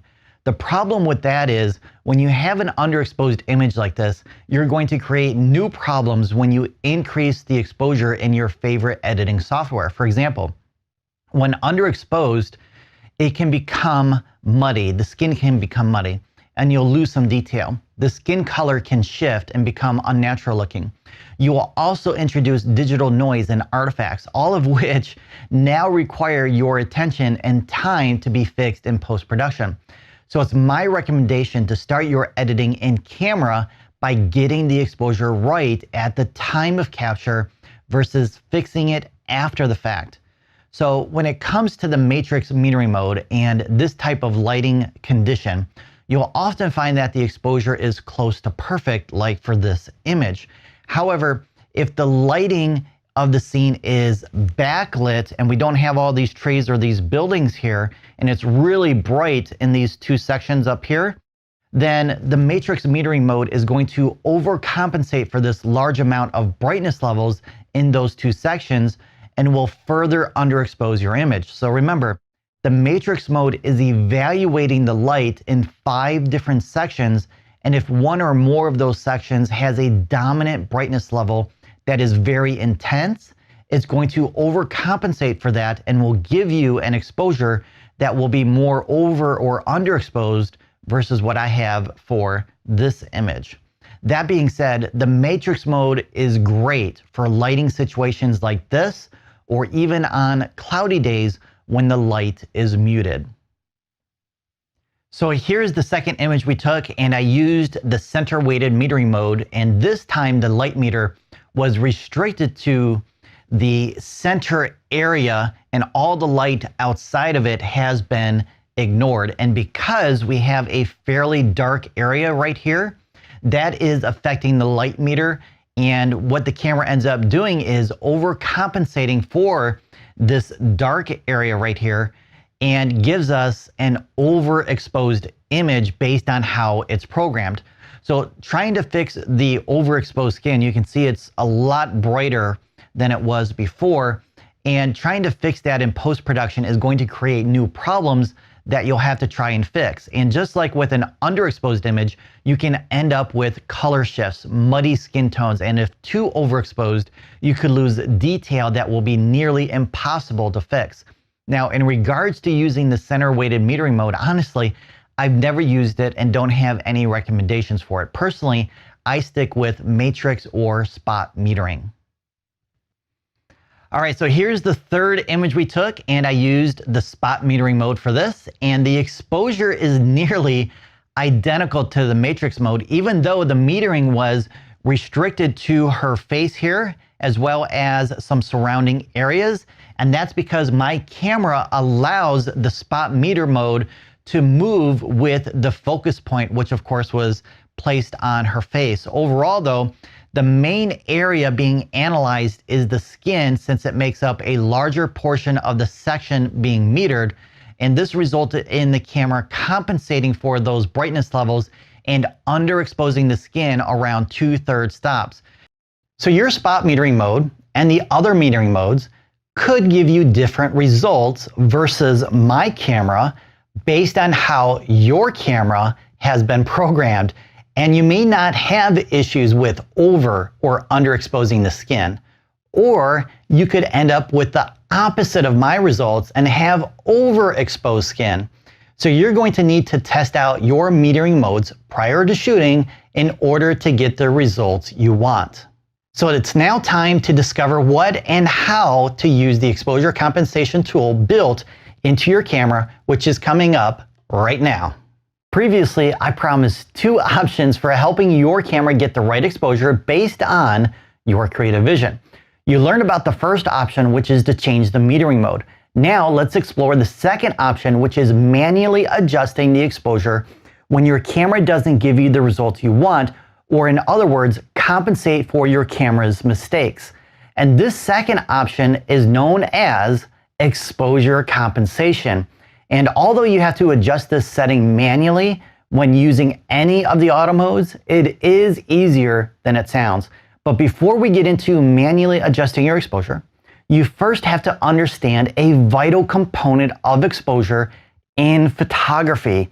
And that is, you need to know what a stop is in photography. And no, I'm not referring to physically stopping or stop signs. Instead, a stop in photography is the terminology we use to describe what happens to the amount of light reaching your camera for your exposure based on when you change a camera setting from one to another. In essence, a stop refers to doubling the amount of light or cutting the amount of light in half. So when you switch from ISO 100 to 200, that is considered one stop. Going from f4 to f2.8 is one stop, and so is going from 1 second to 2 seconds. So let's say you have a 1 second shutter speed and decide to use 2 seconds instead. Doubling the shutter speed from 1 to 2 seconds means you're doubling the amount of light since your shutter is open twice as long. Or you could say that you're increasing the light by 1 stop, which is faster than saying all the things I just said. So if you hear someone say they increased their exposure by 1 stop, that means they've doubled the amount of light. Or if they say I've stopped down by 1 stop, that means they cut the amount of light in half. All right, so if this is still confusing, no worries, because it will be at this point in your photography journey. I'm giving you information that is essential for mastering exposures, and in time and practice, this will all make sense, I promise. Now, if you're wondering, what does this have to do with exposure compensation? Well, everything. So grab your camera and your camera manual to determine how to compensate for the exposure given by your camera. Now, most cameras, at least on the Nikons I've owned, have a button on the camera's body with a plus and minus sign. So you're gonna press and hold that button, and your digital screen will change and will look something like this. Now, when I rotate the dial to the left, I get a negative number. To the right, I get a positive number. Each turn increases or decreases the amount of light by roughly 1/3. So I have plus 0.3, which is 1/3. Turning again, I get 0.7 or 2/3. And again, it gives me 1 stop. If I continue, I get 1.3, 1.7, and so on. And a positive number would be increasing the amount of light, and a negative number would be decreasing the amount of light. So when you're using an auto mode and you discover that your image is still under or overexposed, you can change the metering mode, like I showed you in the previous tutorial. Then, if you find the image is still under or overexposed, adjust the exposure compensation accordingly. For example, in the last images we took outside of my daughter, they were about 2/3 stops underexposed. So manually adjusting the exposure by plus 0.7 brightens the image by 2/3 stops. But how do you know when your image is over or underexposed in camera while you're out and about shooting? And why does it matter if it's off by a little bit? Great questions that when you know the answers to will elevate your photographic skills, and the answer is coming up next. You are now going to take your photographic knowledge to the next level in this and the next 2 tutorials that follow, since they are the foundation to transitioning from auto modes to manual mode. I guarantee shooting in manual mode will be easy if you watch this and the following tutorials. It all starts with understanding dynamic and tonal ranges in photography, since they both relate to your exposure, and you'll soon find out your camera's limitations to the dynamic range and how to overcome them to get the exposure that you want. So dynamic range and tonal range, what are they? Let's find out by exploring dynamic range first. In essence, the dynamic range in photography refers to the range in which your camera can successfully capture the brightest and darkest areas of a scene without losing detail. In nature, you can say there's an infinite level of brightness from blacks to whites and grays in between. This brightness range can be measured in stops. Now, we did cover stops in photography previously, so if you need a reminder, go back and watch the previous tutorial. Okay, so both your camera and your eyes are not capable of seeing every level of brightness depending on the intensity of the light in your scene. When it comes to your eyes, you can see around 24 stops of brightness levels. High-end cameras range from 10 to 14 stops, and then lower end or older cameras like my Fuji S2 are closer to 7 stops.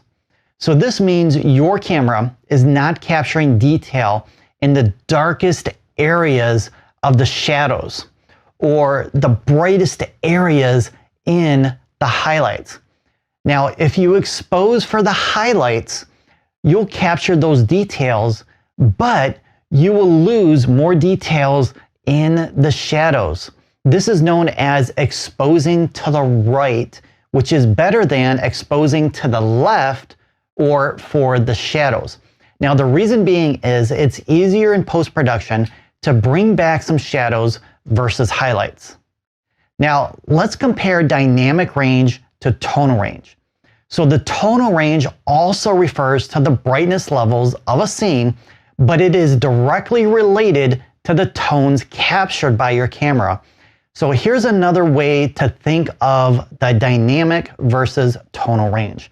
Imagine your Ferrari has a range of 0 to 255 miles per hour. That's its dynamic range.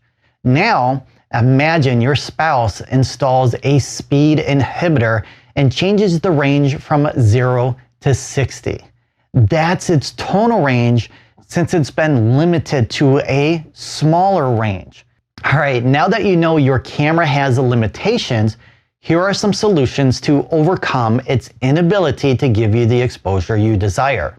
One of the things you can do is control the light by diffusing it.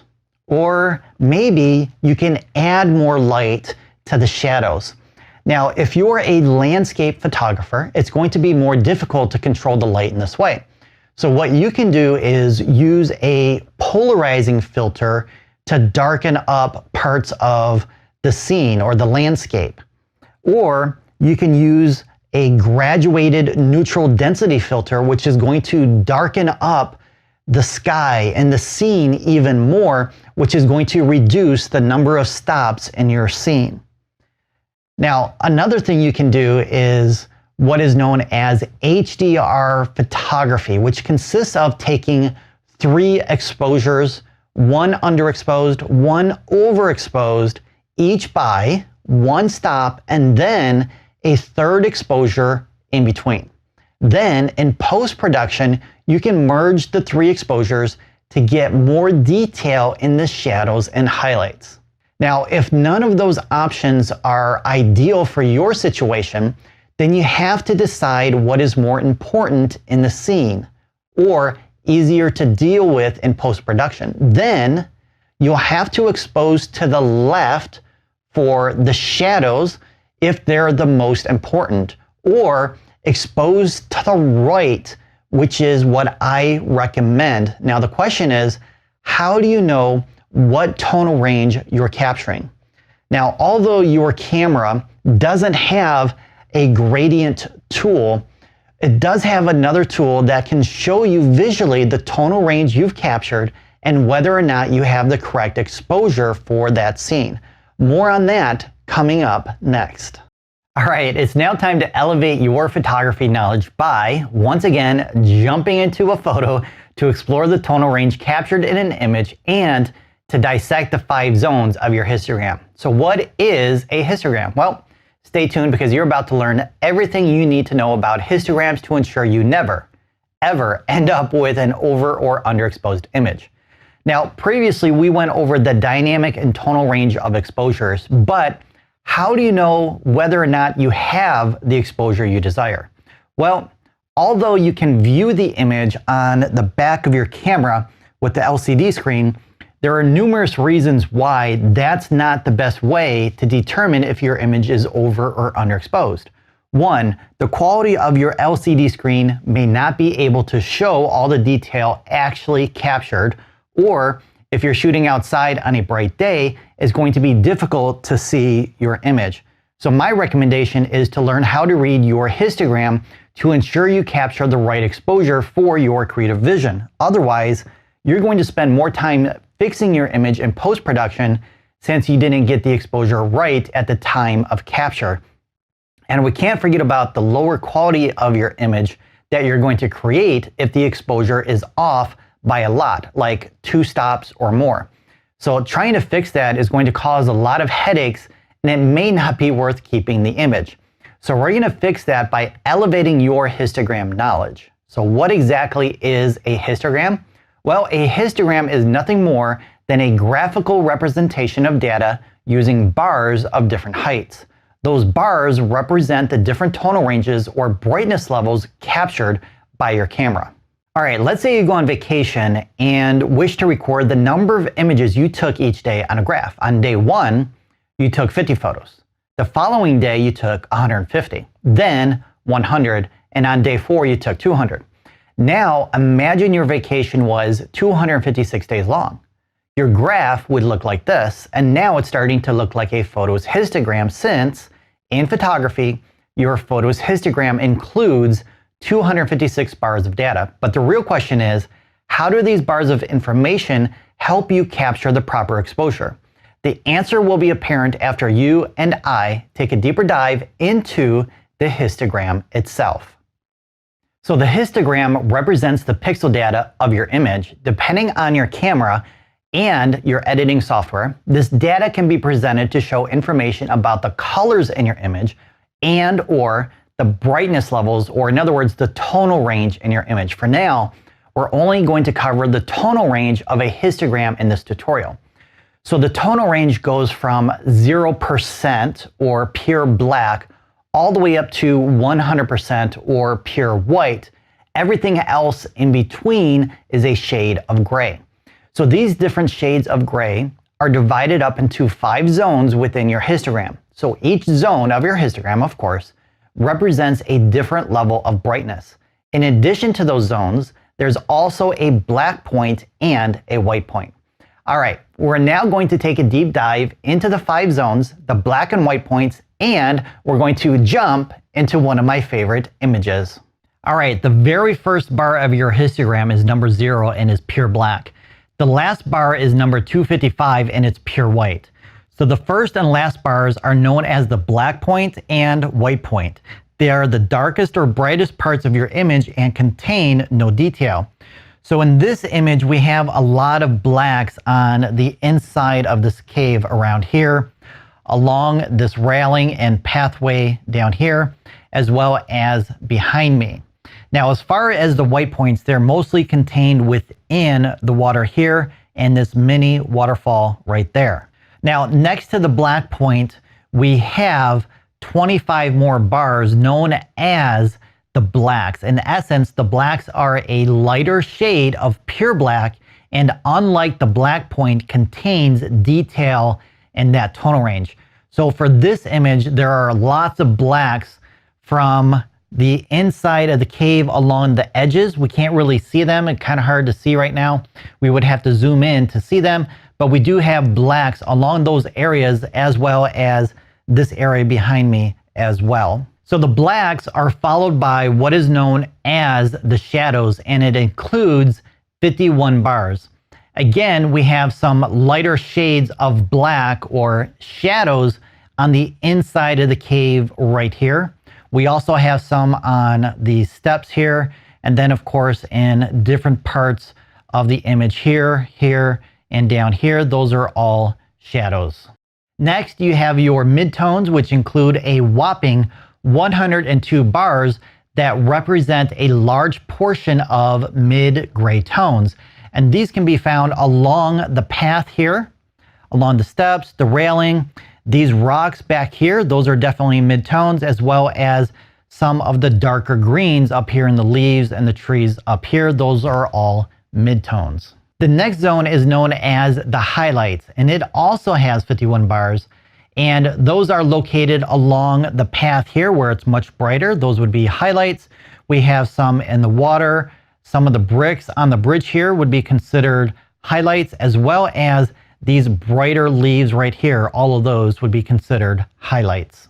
So the final zone is known as the whites, and it consists of 25 bars. So the whites are basically a darker shade of pure white. And those can be found in the water here, as well as some of these very bright bricks on the bridge. All right, now that you know what the bars represent in regards to the tonal range, the next question is, why does this matter? Well, previously I mentioned that your histogram represents pixel data, or the brightness levels, but it's more than that. The pixel data itself is the detail or texture in your image. You have 256 possible bars of texture to capture along the dynamic range of the scene you're photographing. So imagine what would happen if your histogram only has 200 bars out of 256. What would that mean? Well, that means you did not capture detail or texture in this part of the dynamic range. So I'm about to share a technique that will help you see the exposure before you actually create it to ensure you capture all the detail in your scene. So if you're ready to discover this technique, let's do it. Let's say hello to Myrtle the turtle again. And in case you're wondering about her name, our daughter has wanted a turtle forever, but we settled on a cat instead. All right, so I photographed Myrtle on a black background. And as you can see, she too is dark, but she does have some bright highlights around her fur, and her eyes are brighter than the fur. Based on the histogram, we can see the tonal range captured, which includes lots of blacks, shadows, and some midtones, and very little to no highlights or whites. So this histogram is vital to understanding them in regards to whether or not you have the proper exposure and whether or not you've captured all the detail in a scene. Let's jump into another photo and explore how to see your dynamic range before you capture an image so you can compare the histogram to what you see. So this next image here I captured on a family vacation in northern Michigan of all places. So let's check out the histogram for this image. So it looks like I captured detail in all 256 bars, or the full dynamic range of the scene. So would you agree that this image is properly exposed? Great. The only problem is that was a trick question, since this is the histogram of the final edit. Now here's the histogram of the image straight out of the camera, and it looks like a lot of the bars are missing in the blacks and some in the shadows. So this is an indication that the photo is overexposed. And here's that same image straight out of the camera with no editing. And it does look overexposed, wouldn't you agree? So if I had reviewed the histogram before packing up, I could have retaken the photo to get the correct exposure. This would have resulted in a higher quality image, and it would have saved me some time editing. Now it's time for you to elevate your photographic skills with the following information. Are you ready? Good, because this is what's going to separate you from every other photographer on this planet. So here we go. So only looking at the histogram by itself isn't enough. It is only confirmation of what you see prior to creating your photo.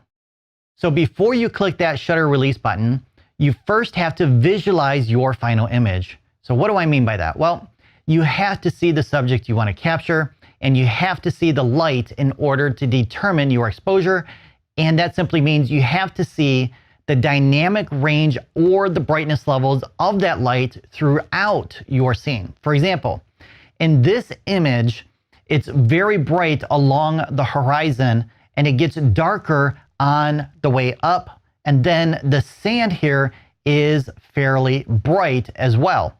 But the tree itself is darker than the sky and the sand. So we have a shadow down here of the tree and darker areas within the tree as well. Therefore, we have some blacks and shadows in and around the tree. And in the sand and the sky, we have some midtones up here. Then we have some highlights here inside the sand. And then we have our whites along the horizon, and then some whites and highlights on this end of the image as well. So seeing all 5 zones before you take the photo tells you that if you want to capture detail in the full dynamic range of your scene, you will need a histogram that has bars in each tonal range. If not, and it looks like this, then you know your image is overexposed. But if the histogram looks like this, then you know it's underexposed. Or is it? Remember Myrtle the turtle? She had a histogram that looked like this one, and here it is again. But we know, based on the dynamic range of that scene, there will be more bars on the left side of the histogram and little to none on the right side.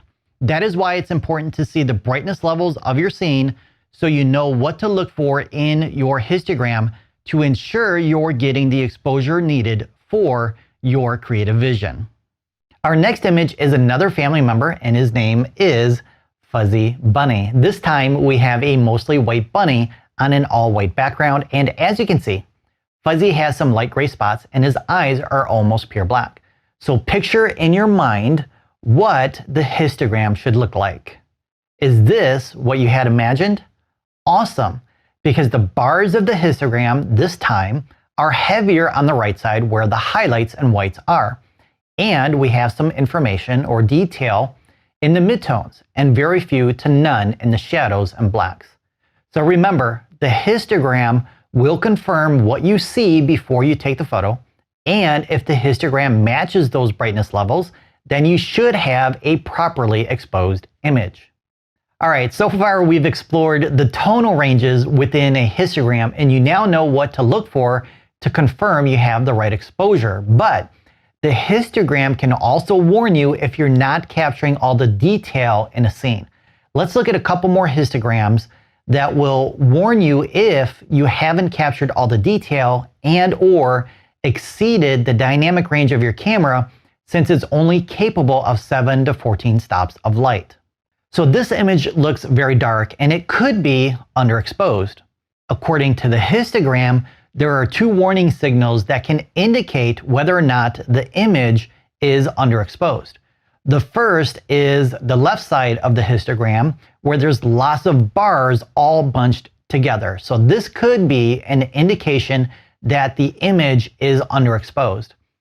The other is the right side where there's a gap in the highlights and the whites. This is another warning that your image could be underexposed, or this image in particular, and not all the details were captured. So here's the properly exposed image and its histogram, and notice how the histogram no longer has a gap and the left side isn't as heavy as it was before. This is why it's important to visually evaluate your scene's available dynamic range before taking the photo, then match it to your histogram to get the proper exposure, and just as important, capture all the detail. All right, so here's one more image that is overexposed and its histogram is confirming that. This time we have a gap on the left side and the bars are bunched together on the right side. And here's the properly exposed image along with its histogram. All right, so the one thing we haven't covered yet that you might be wondering about is the height of the bars. In our vacation example, the height of the bars changed based on how many photos were taken each day. So the bars in your photo's histogram can also change heights based on the number of pixels in a specific tonal range. if there's a predominant brightness level, you'll see a spike for that specific tonal range. In this image, I photographed a couple against a dark wall, and the histogram shows a huge spike in the blacks and shadows. Those black and shadow values are located within the dark green wall, and this is why those bars are very tall, since the wall takes up the majority of the image. And as you can see, the bars for the midtones, highlights, and whites also have data, but the bars are much shorter since there are fewer details in those tonal ranges, and the small spike to the right represents the details in his shirt and her dress. All right, so I have one more tool to share with you to help you achieve your creative vision, and you'll be one step closer to ditching auto modes and shooting in full manual mode. I'm about to share some vital information that will help you take full creative control over your camera and help you finally understand the relationship between ISO apertures and shutter speeds. Then you'll be ready to ditch auto and shoot in manual mode, guaranteed. So when it comes to capturing a photo, you have two options. You can either choose one of the 4 auto modes and your camera will set the ISO, aperture, and/or the shutter speed to get a proper exposure, which you learned how to do in previous tutorials. Or you can set your camera in manual mode and manually set each of the 3 camera settings. Why would you want to do that? Well, if you want full creative control over your camera and wish to set the aperture size and the shutter speed, then you'll use manual mode, which you'll learn how to do in the next tutorial. First, you need to understand the relationship between ISO, aperture, and shutter speed before attempting to shoot in manual mode. Once you understand this concept, shooting in manual mode will be easier, guaranteed. In photography, there is something known as the exposure triangle, and it explains the relationship between your different camera settings with a visual tool. So here's a typical exposure triangle, and on each side you have one camera setting with information about how each affects your exposure and whether it freezes or blurs the action, the depth of field, and possible digital noise. So I've put together this PDF for you, so make sure to download it so you can use it to follow along and for future reference. Now, the purpose of the exposure triangle is to help you visually see what happens when you choose or decide to change a camera setting. And at the bottom, we have apertures. And the larger the aperture, the more light you'll have. And as you move to the left, you decrease the aperture size and end up with less light. The creative outcomes of your aperture is also listed. So a smaller aperture results in a large depth of field, and the larger the aperture becomes, the smaller your depth of field. On the left side is your ISO. Again, the amount of light and the effect of that light is listed. So more or less light and less or more digital noise. Shutter speed also shows more or less light depending on the shutter speed chosen and the creative effect of the speed chosen. So each of these camera settings has a tight relationship with each other. In essence, if you change the camera setting of one, you may have to adjust one or both of the other 2 settings to get the exposure needed. For example, let's say you're photographing a landscape and decide on ISO 400, a shutter speed of 1/500th of a second, and since you want a large depth of field, you choose f11. After taking the photo, you realize that there is too much digital noise. So you change your ISO to 100. This in effect reduces the brightness of the available light in half twice, or in other words, 2 stops less light. And the exposure triangle shows you that 400 to 200 is 1 stop, and 200 to 100 is another stop. So 2 stops less light. In order to get the correct exposure, you have to change the aperture by 2 stops by adjusting it to f5.6. So f11 to f8 is 1 stop, and f8 to f5.6 is another stop. Or you can adjust the shutter speed by 2 stops with a slower shutter speed of 1/125th of a second. So 1/500th to 1/250th is 1 stop, and then 1/125th of a second is another stop.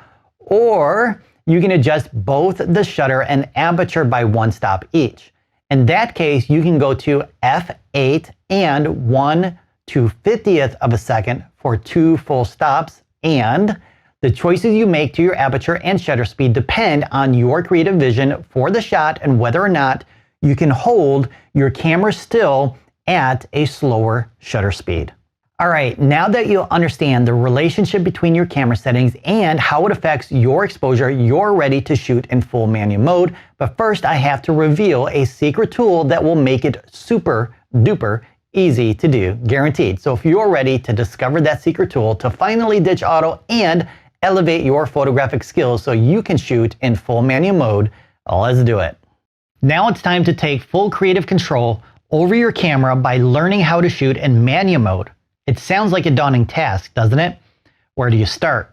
Which camera settings should you start with first? ISO, aperture, or shutter speed? Then, once you figure out one setting, how do you decide on the other two to get the right exposure? Fear not. Once you're done with this tutorial, you'll know exactly how to shoot in full manual mode to achieve your creative vision and get the proper exposure, because I'm going to give you step-by-step instructions. Let's get started by grabbing your camera and let's put it in manual mode. To do so, change your dial to the letter M, and now you're in manual mode. So here we go. Step 1, choose your ISO based on your available light. Remember, try to use the lowest ISO number possible based on the brightness of the available light. Step 2, next, you have to decide on your creative vision for the photo you want to create. Do you want to freeze or blur the action? Do you want a small or large depth of field? Which one of those is the most important? Step 3. If the depth of field is the most important element, set your aperture accordingly. Or if freezing or blurring the action is more important, then choose your shutter speed. Step 4.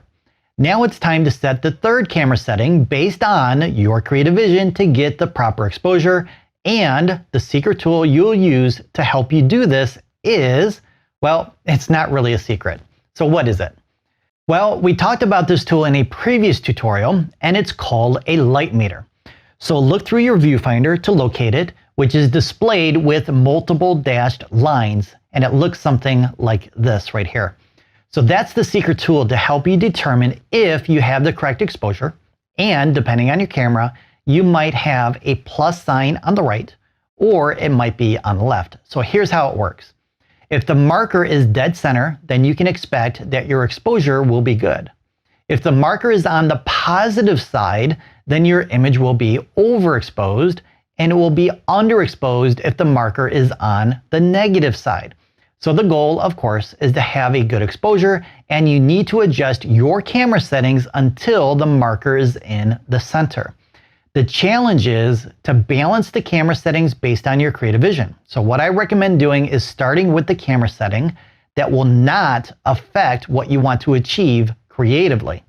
For example, if a shallow depth of field is the most important, then adjust your shutter speed until the marker aligns to the center. But if you end up with a shutter speed that is too slow, then you can increase the ISO instead, or a combination of both the shutter speed and ISO.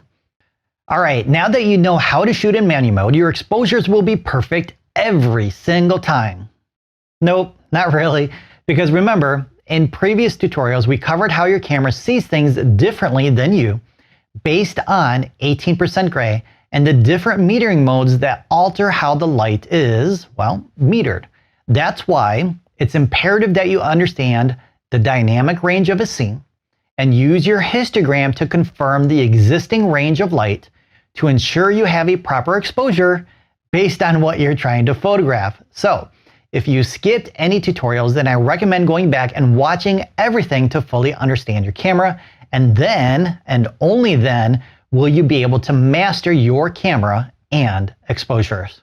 All right, so we've covered all the tools necessary for achieving your desired exposure, but we are not done with mastering your camera gear, and we'll continue with part 2 next. And this will include some additional modes your camera has to help you achieve your creative vision.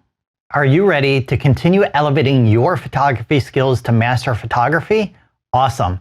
The next step to mastering photography is discovering more tools your camera has to help you achieve your creative vision. And in this section, you'll discover additional camera modes we haven't covered yet, like focus, quality, shooting, and drive modes. And then we'll wrap up mastering your camera with white balance. In the next section, you'll continue elevating your knowledge of camera gear with a deep dive into lenses, filters, and accessories. If you're ready, well, let's do it. Focusing modes. What are they and how do you use them? Great question. Let's find out. All right, real quick. For those of you that have just taken your camera out of the box for the first time, to focus on your subject, you're going to hold down the shutter release button halfway. Your camera and your lens will then work together to focus on your subject. Once it's in focus, press the shutter release button all the way down to create the photo. Okay, when it comes to focusing, that was pretty easy. But focusing isn't always that easy, and sometimes, as you'll soon see, it's impossible to focus. This is why most digital cameras give you different focus options and different focusing modes. Which focusing options you'll use will depend on your subject and your creative vision for the final image. Although focusing's main function is to give you a sharp image, it can also be used creatively in conjunction with your aperture. For example, by selectively choosing a point to focus on, you can direct your viewer's attention to that specific location by focusing just on that area or subject. For this image, I chose to focus on the flower closest to the camera. Then, with an aperture of f1.8, I was able to reduce the depth of field so that flower I focused on is the only one that is tack sharp. So we're going to cover the basics of 5 different types of autofocus modes, and I'll share some tips for focusing manually as well. So the autofocus modes most digital cameras have are auto, flexible, center, and continuous, or AI servo if you're a Canon user. And another one that is fast becoming my favorite is eye tracking mode. Unfortunately, not all digital cameras have this focusing mode. So let's start out by grabbing, not your camera manual, so you can follow along and discover what focus modes your camera has and how to set them up. Now, before we look at each of these focus modes, there's something else vital to focusing, and that is the focus points. So what are focus points? Well, I'm glad you asked. Let's take a look. All right, now grab your camera, turn it on, and let's look through the viewfinder. Now, there's a lot of information being displayed in your viewfinder. Am I right? The one thing I want you to focus on, no pun intended, or was there? And that is the circles or bracket looking things covering your subject. Those are your focus points. So depending on your settings, one or more of those points will be used for focusing. Also, depending on your camera, you could have a few or dozens of focus points. Now, growing up, I only had one focusing point on my Nikon 8008 SLR, so we're kind of spoiled nowadays. Anyway, there are several advantages to having multiple focusing points. One is the freedom to choose manually which focus point to use, or to let your camera's artificial intelligence auto-track a fast-moving subject. More on that coming up. As I mentioned previously, as you press your shutter release button down, your camera and lens work together to focus on the subject based on the focus point you choose. Once the subject is in focus, you'll see a focus indicator in the form of a circle. Now, most digital cameras will have a built-in safety that will stop you from taking the photo until the focus indicator appears. So the focus indicator in most cases appears as a circle. So if you're not able to take the photo, then the camera is telling you that the subject is not in focus. This could be due to the subject moving too much, or maybe your camera is having a hard time focusing due to the lighting or based on the subject itself. In that case, if you can't get it in focus, you'll have to manually focus on the subject, and you'll learn how to do that in just a minute. All right, let's do a quick review of 5 common autofocus modes. The first option is a full autofocus mode where your camera will determine for you what part of the image to focus on. So let's say you have a dozen focus points turned on. Your camera will review your scene and will try to locate the main subject, and when it's found, it will autofocus your camera on that subject. But like most auto features in your camera, it's not always going to give you the results you were hoping for. One option to take control over your focus point of choice is to use the flexible focus mode. This mode is sometimes referred to as multi-point focus mode. The benefit of this focusing mode is it allows you to choose a specific focus point within your viewfinder based on where your subject is located. However, this can be slow and tedious to manually set your focus point and isn't recommended if your subject is moving. Another focusing mode you'll probably have on your camera is sometimes referred to as a center focusing mode. And this is the one that I use 90% of the time. So the focus point used in this mode is the one that is dead center in your viewfinder. Now, although your subject may not always be in the center, once you're focused on your subject, make sure to keep your shutter release button pressed halfway, and then you can move your camera to recompose the frame based on what you want to capture as far as the composition. Now, if you find your subject is constantly moving or fast in general, like your kids or wildlife, you'll want to consider continuous or AI servo. This focusing mode has artificial intelligence built in and will be able to find and track your subject, which will make it easier for you to create the image you desire.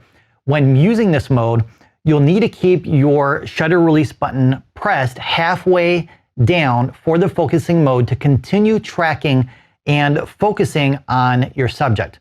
Once you capture the image, this focusing mode will stop tracking and you'll have to press it down halfway again to start the tracking function. All right, now let's check out how the eye tracking focusing mode works. Also, depending on your camera, you may have a different eye tracking mode for people versus pets. So you're gonna have to check out your handy dandy manual to find out what modes are available in your camera. All right, so if you have this mode, the focus point will locate the eye closest to your camera and will focus on that eye, which is pretty awesome if you ask me, since the eyes are the windows to the soul and the part of your subject that should be tack sharp. Okay, so the last focus mode I want to share with you is manual mode. Now you might be wondering, why would you want to manually focus your camera? That's a great question. Sometimes, depending on the lighting and or the subject, your camera may not be able to focus on your subject automatically. This can occur due to low contrast lighting or when your camera can't determine an edge. So let's say you're photographing a flat surface or the lighting is flat. Either way, your camera will have a hard time finding any texture to focus on. For example, I captured this image during a foggy morning. The light was flat and the camera couldn't pick up any textures or an edge to focus on. In this case, I had to focus manually. For this image, I also had to use manual mode, and the reason why is the camera wouldn't focus exactly where I wanted it, which were the eyes. It kept bouncing between the blades of grass and other elements. So I had to switch to manual focus, which is pretty easy. On your camera, you'll see something like this, and AF is for autofocus and M is for manual. So switch to manual, and then depending on your lens, you may need to switch that to manual as well. Now, to focus in manual mode, you're going to turn the focus ring on your lens, and this time you don't have to press the shutter release button down halfway since you're focusing manually. Now, as mentioned previously, look for that focus indicator so you know the subject is in focus, and then take the photo. Next up, you'll discover some drive modes to help you achieve your creative vision. All right, so your camera has several drive modes that powers your camera to take one photo at a time or multiple photos at a time. So we're now going to take a closer look at 3 main drive modes and 2 alternative ways to capture a single image. Our first drive mode is known as single drive mode, and it's pretty simple. In this mode, you will be able to take one photo at a time when you press the shutter release button. If you want to take another photo, you'll press that button again. So this mode can be set with your dial set to S. Depending on your camera, it can be located in one of several different places. So probably a good time to check out that camera manual again. Okay, so the continuous drive mode, on the other hand, can be pretty amazing if you're shooting fast action like sports, wildlife, or any other type of fast action where you don't want to miss the shot. So the way it works is when you press the shutter release button, your camera will continue to take photos as long as the button is pressed down. Since not all cameras are created the same, some will be able to take more photos than others.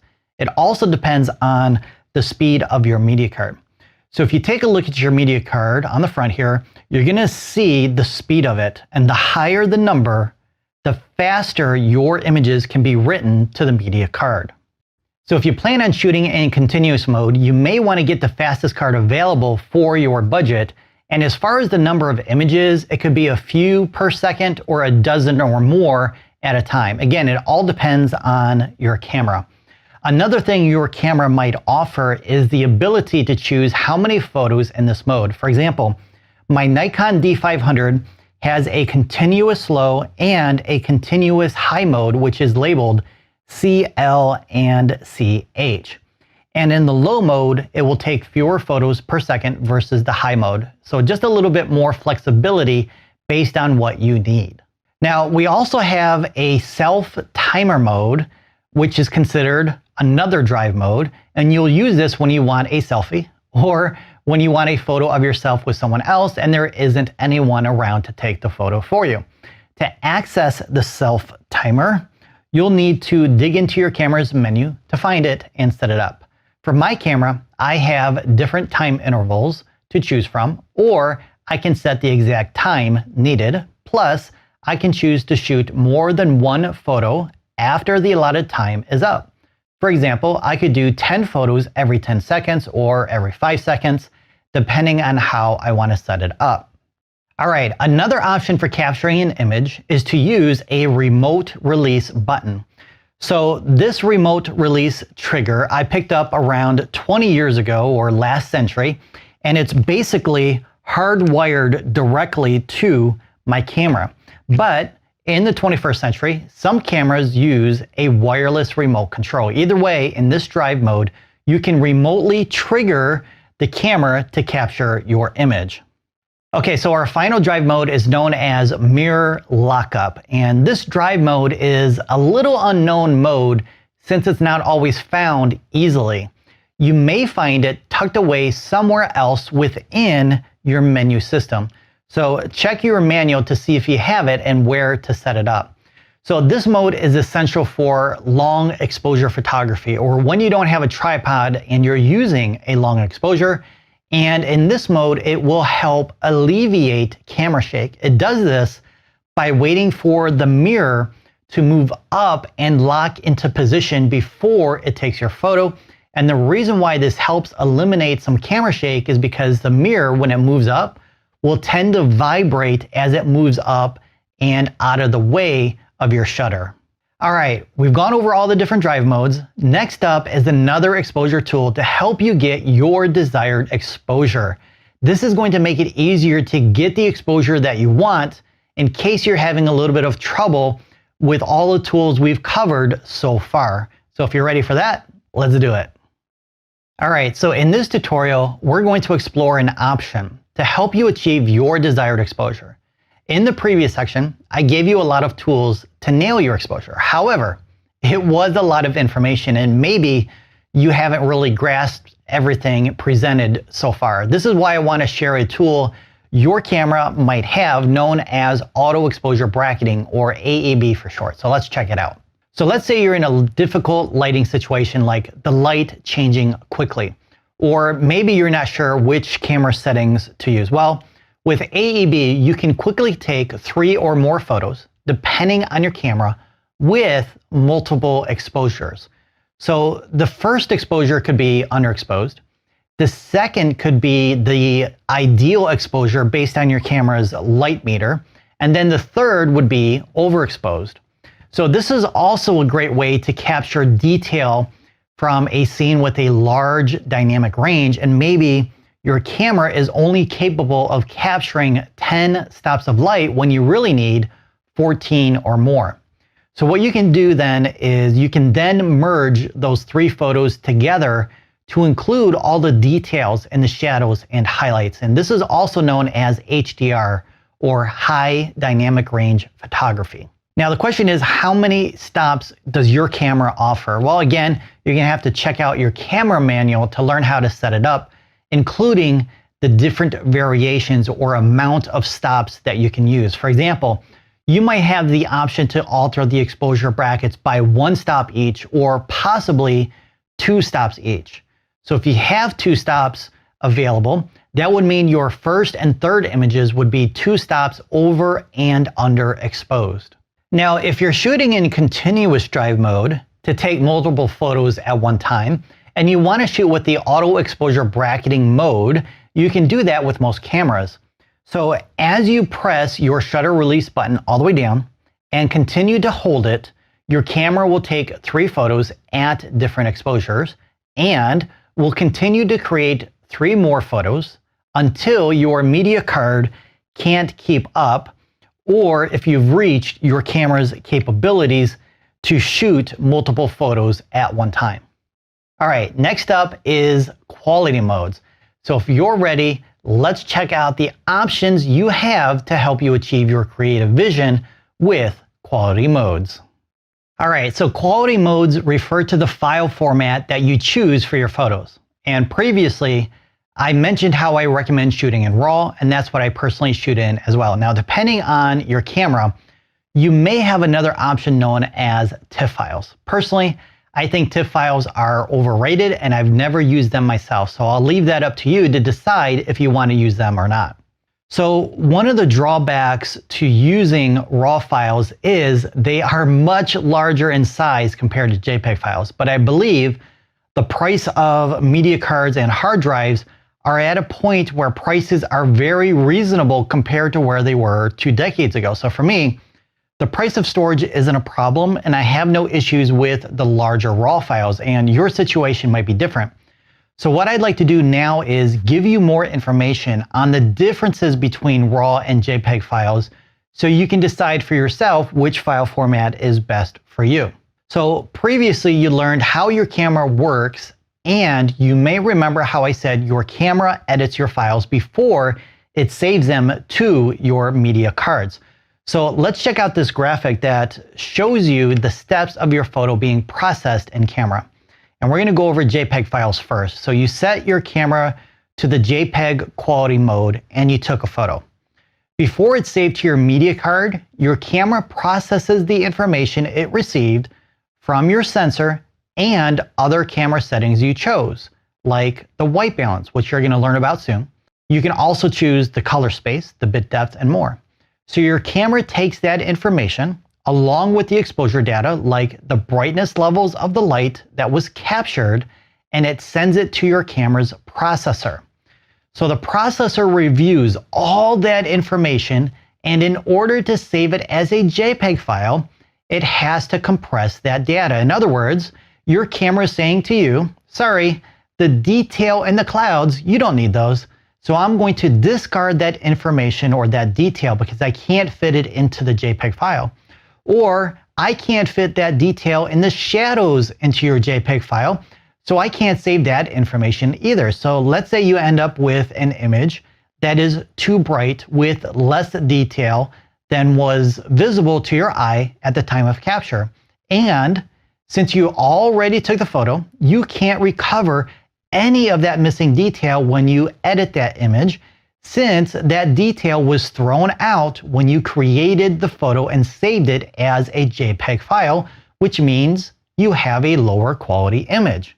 Now, let's compare that to how your RAW files are processed. This time, instead of throwing out that information, all of the data collected is bypassed by your processor, since the raw file isn't being compressed. In other words, all the data or the detail in your scene that was collected by your sensor is saved in the raw file. This means even if you open the raw file in your favorite editing software and notice it's too bright, chances are good you can recover some of that missing detail since it was recorded and saved at the time of capture. You just need to know the secrets of reading your histogram to know that detail is actually there. And if you completed the last section, then you should be practicing what you've learned in order to master reading your histogram, or maybe you already mastered your histogram, hopefully. All right, so next up is an often forgotten camera setting that can make drastic changes to your image based on how you set up this next camera setting. All right, so in photography, white balance is one of the most overlooked camera settings, and this is a mistake in my opinion because the white balance is another means of expressing yourself creatively and for storytelling. So at this time, you're going to discover what the white balance is, and later in the course, you'll take a deeper dive into the white balance since it relates to the color of light. So what is white balance? Well, white balance in photography is about altering the color of the light source to match the white color you see in person so it's rendered pure white. Otherwise, the whites or grays, like the highlights and shadows, will have a color cast.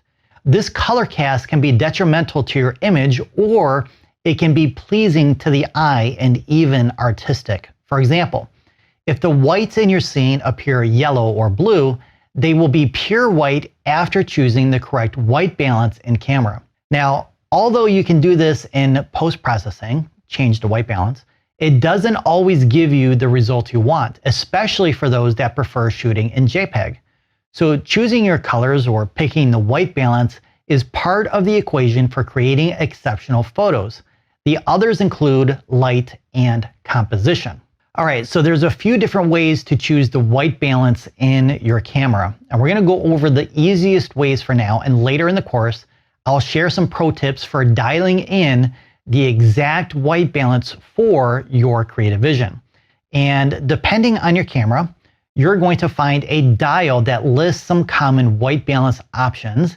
And if it's not on a dial, it should then be available via a screen on top or within your system main menu. Either way, you'll notice several icons that represent the lighting situation you find yourself in.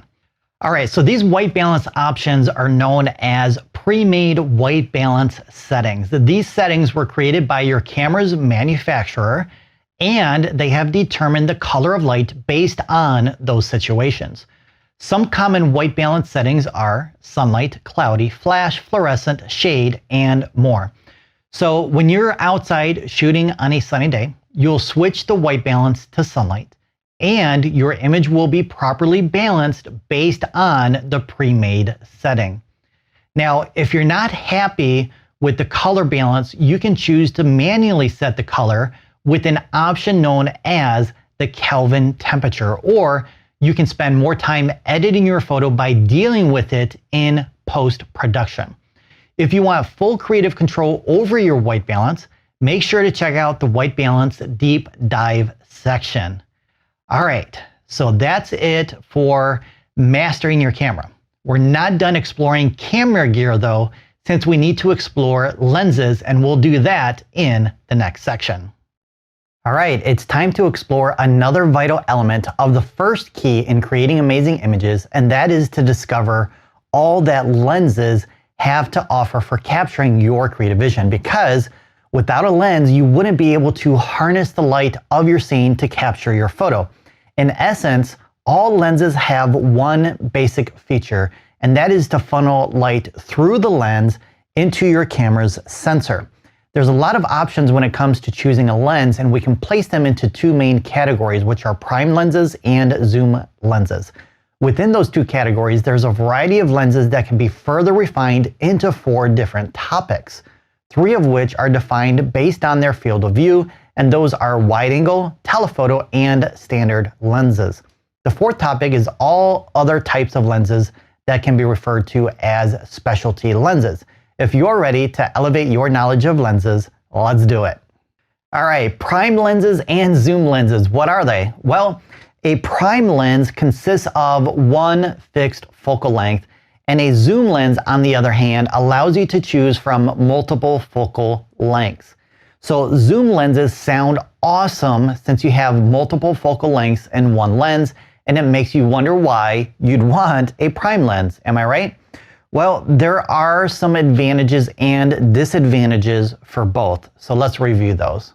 So I have my favorite prime lenses here, which are the 50 and 85 millimeter. And there's several reasons why I love these prime lenses versus the same focal length in a zoom lens. And we'll cover those in a second. But first, what do you notice about this 2870 with this 50 millimeter lens that's available within the zoom?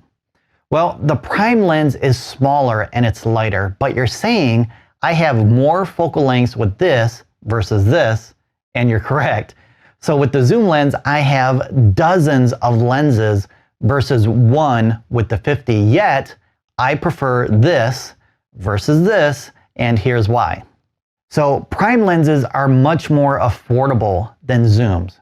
So these prime lenses, I think I paid around $200 for the 50, and I think $800 for the 85. Now for the zoom lenses, I paid around $2,000 each. So $4,000 for these two lenses versus $1,000 for these two.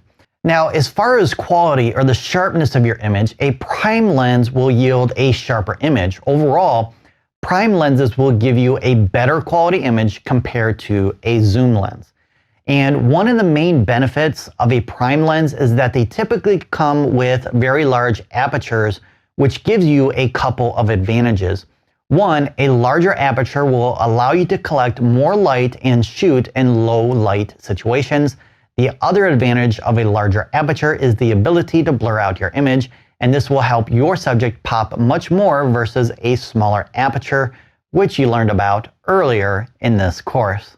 Now, one of the biggest disadvantages to a prime lens is if you want to change the perspective of an image, or maybe you want to crop in tighter, or to get more or less of the scene, you need to move closer physically or farther away from your subject in order to change how much of the scene you capture.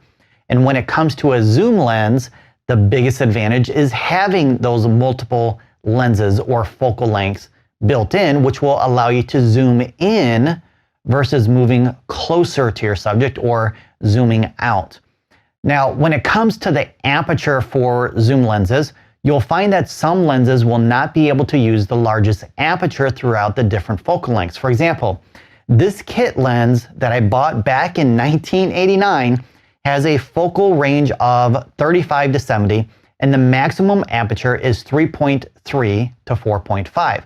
So what that's telling us is I can only use f3.3 at the shortest focal length of 35. If I want to use the longest focal length of 70, then the largest aperture size I can use is 4.5. So when you're looking at zoom lenses, that's one thing you'll have to keep in mind. Now, if you don't want that limitation, then the lens without that restriction will be more expensive. Another thing about apertures for both primes and zooms is the larger the aperture, the more expensive the lens will be. For example, this 50 millimeter lens is a 1.8 lens, and it will cost around $200. But a 50 millimeter 1.4 lens is $450, so more than double for a one-stop larger aperture. All right, let's take a deep dive into focal lengths next, since they're an important part of your lenses. So the focal length of your lens is more than just the length. Basically, the focal length determines the angle of view the lens will capture. And we have three main types of lenses based on their field of view. Those are wide angle, standard, and telephoto lenses. Each will increase or decrease the amount of the scene that will be viewed depending on the type. So let's go over each of those. Let's start off with a standard type of lens. So a standard lens is considered to be normal, and normal refers to what your eyes see, or at least the field of view that you see. So a normal or standard lens is around 50 millimeters, but depending on your camera's sensor size, the actual focal length could be more or less than 50 millimeters, and we'll talk more about that later in the course. Now, personally, I think a 50 millimeter lens is the perfect lens for all levels of photographers, and I highly recommend having one. Now, a lens with a larger field of view is known as a wide-angle lens. So the amount of the scene you can capture is much greater than a standard lens. So this type of lens is essential for landscape photographers and even wedding photographers. So a lens is considered wide-angled when the focal length is around 12 to 24 millimeters and possibly 28 as well. Now, another type of wide-angle lenses is known as super wide-angle, and these lenses have a focal length of around 8 to 12 millimeters.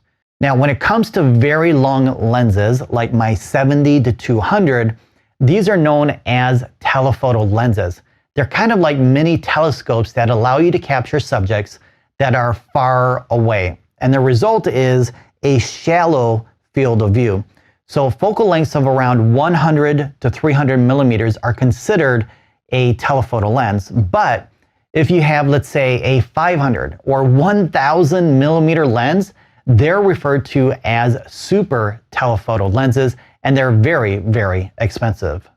Now, if you need one of these super telephoto lenses and can't afford to shell out $10,000 or $12,000 for one, you can convert a smaller telephoto lens into a super telephoto with the use of a teleconverter. So a teleconverter can double the focal length of your lens for a few $100s, but there are some serious drawbacks to teleconverters, and we'll cover teleconverters in depth in the accessories section of this course.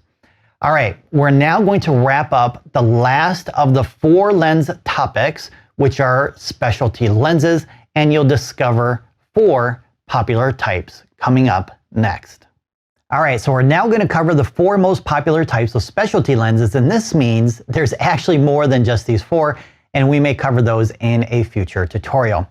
So the first type of specialty lens is called a macro lens, and it's used for, well, macro photography. So macro photography is the art of capturing a subject that is photographed at a 1:1 magnification, or in other words, the subject is life-sized in the photo.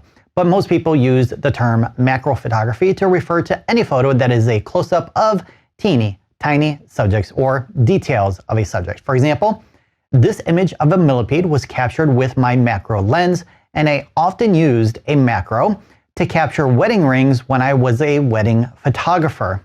And I've even used it for other subjects as well. So later in this course, you'll discover more about the art of macro photography, but first, let's go over some additional details about macro lenses. All right, so in essence, a macro lens allows you to get really, really close to your subjects, which has the advantage of letting you photograph teeny tiny subjects like bugs, the inside of flowers, and anything else that is micro in size. And in case you're wondering, this macro lens is also considered that's right, a prime lens, since the focal length is fixed at 60 millimeters. But it's more of a specialty lens due to its ability to allow you to get really, really close to your subjects. And in a way, it's like a magnifier, and here's how that's possible. All right, so with a prime or even a zoom lens, the minimum focusing distance is much longer compared to a macro lens. So my 50 millimeter lens has a minimum focusing distance of around 18 inches, and my 85 millimeter is around 30 inches, and my 60 millimeter macro lens has a minimum focusing distance of 7 inches. So again, being able to get really close to your subject allows you to capture smaller subjects. So macro lenses, like prime lenses, come in different focal lengths, and you can get them from anywhere around 15 millimeters to 200 millimeters. Now, one thing to keep in mind when using a macro lens versus a prime lens is the depth of field is much shallower in a macro compared to a prime lens. And for this image, I used an aperture of f10, and you would expect everything to be in focus, and it would have been if I used a non-macro lens. However, I wouldn't have been able to get this perspective since I would have been at least a foot further away from the subject. Another type of specialty lens is a fisheye lens. So this type of lens has a very wide angle of view, and they come in focal lengths of around 8mm to 17mm. One of the unique characteristics of fisheye lenses is the front element, or the glass on the lens. And as you can see, the glass is round and it pops out kind of like an eye, which is where the lens gets its name from.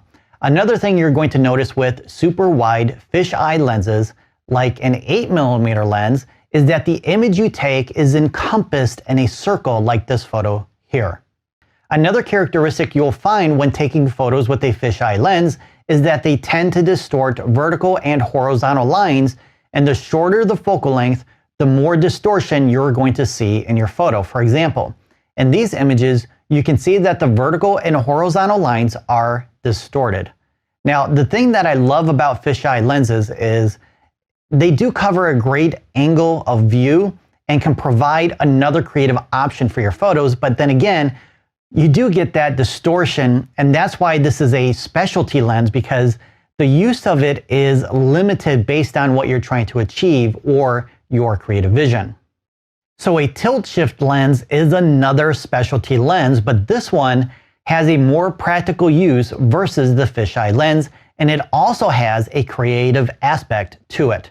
So what is a tilt shift lens? Well, I thought you would never ask. All right, so a tilt shift lens allows you to change the plane of focus, which is beneficial for architecture photography. But you're not interested in architecture photography, you say. No worries. I'll show you how you can use this lens creatively in just a moment. First, let me show you how it works. All right, so here's a tilt shift lens, and the bottom of it looks quite different compared to all the other lenses we've explored so far. The main physical characteristics that separate it from other lenses is the knobs, the way it's curved at the bottom there, and those dashed lines. So when you tilt the lens on its axis, it looks like it's broken, doesn't it? So it's kind of like a miter saw or a table saw where you're going to change the angle of the blade if needed.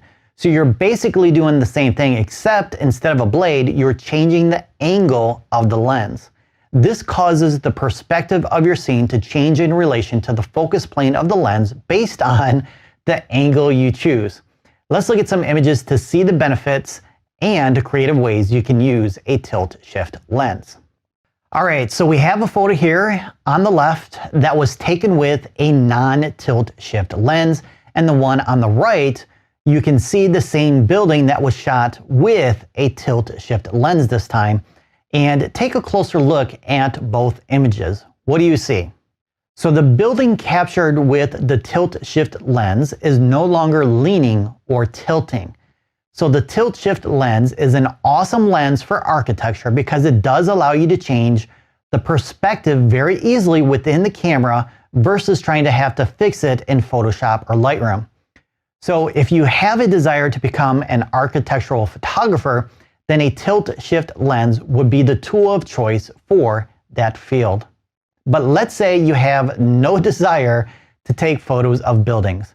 No worries, check out some of these images that were shot with a tilt shift lens, and what do you notice? Well, the depth of field seems to be very shallow. However, the depth of field was controlled more from the tilt of the lens versus the aperture by itself. So one last thing you should know about tilt shift lenses is the focal lengths available, and most have a small or wide angle of view of around 24 to 45 millimeters. And you can even get a tilt shift macro lens with a focal length of around 50 millimeters and larger. Now keep in mind though, that a wider tilt shift lens is ideal for architecture, especially when you're shooting buildings that are close together, since you'll be limited on how far back you can go to get the entire building in your frame. In those cases, a wider lens works best. Our next specialty lens has a funny name, and it's called a Lens Baby, and they came out around 15 years ago, and at that time, I picked one up for myself. So since then, Lens Babies have multiplied, and there's a lot more options compared to the original. And to discover the different Lens Baby options, go to lensbaby.com. All right, so the real question is, what is a Lens Baby and what can you do with it? Well, like I mentioned, here's my original Lens Baby. And you can see that it looks nothing like any lens we've covered so far. So there's no focusing ring, no way to control the aperture since it doesn't have one, consists of only two glass elements, the front and back, and the body is not round like a normal lens and looks more like an accordion. But don't let this funny looking lens fool you. It's actually quite addicting when you begin to see the creative results from using this specialty lens. If you navigate to their website, you'll find a gallery of images taken with their specialty lenses, and this will give you a great idea of the creative options available to you when using one of these Lens Baby specialty lenses. Now, the interesting thing about this lens is using it. It's completely different from what you're used to with your prime lenses or even zoom lenses. Like I mentioned, there's zero way to focus with this lens. You basically point at your subject and it's technically in focus automatically, but don't expect your subject to be tack sharp, at least with the original Lens Baby. Then, to control the depth of field, you have to press the outside of the lens towards your camera. In a way, this is like the tilt shift lens, since you're basically changing the focal plane, which creates a shallower depth of field, but you have control over it by changing the angle of the lens. So if you want a shallower depth of field at the bottom of your image, you're going to press and hold the top of the lens like this. All right, now that we've covered the categories and types of lenses, let's dig a little deeper and look at the different parts that make up your lens. All right, so one of the most important elements of a lens that can affect the quality of your final image is the glass inside and outside of your lens. So the glass has a coating that is applied to the surface, which is designed to reduce light reflections and increase light transmission. And they're also designed to reduce unwanted optical degradation like moire patterns. So the quality of your image is a direct result of the quality of your lens. In my opinion, investing in a higher quality lens will give you better images versus buying another new camera. For example, have you ever heard of a Hasselblad camera? If not, it's a high-end film camera that was developed in the mid-1800s. Now, there were other film cameras with the same film format or film size over the last 150 years, but a Hasselblad is the cream of the crop, or the Lamborghini or the Ferrari of film cameras, not because of the camera body, but because of the quality of the lens, and the results were stunning versus what I could afford at the time, which was a Mamiya RGB 67. Long story short, invest in your glass or lenses and you will thank me later on. All right, so inside your lens, you have more glass that directs the light through it. Plus, as you learned about before, there's a hole inside of your lens that can control how much light passes through, and it can also affect the depth of field, and this is known as the aperture. All right, since I'm not willing to take my lens apart to show you what this aperture looks like, let's check out this image here.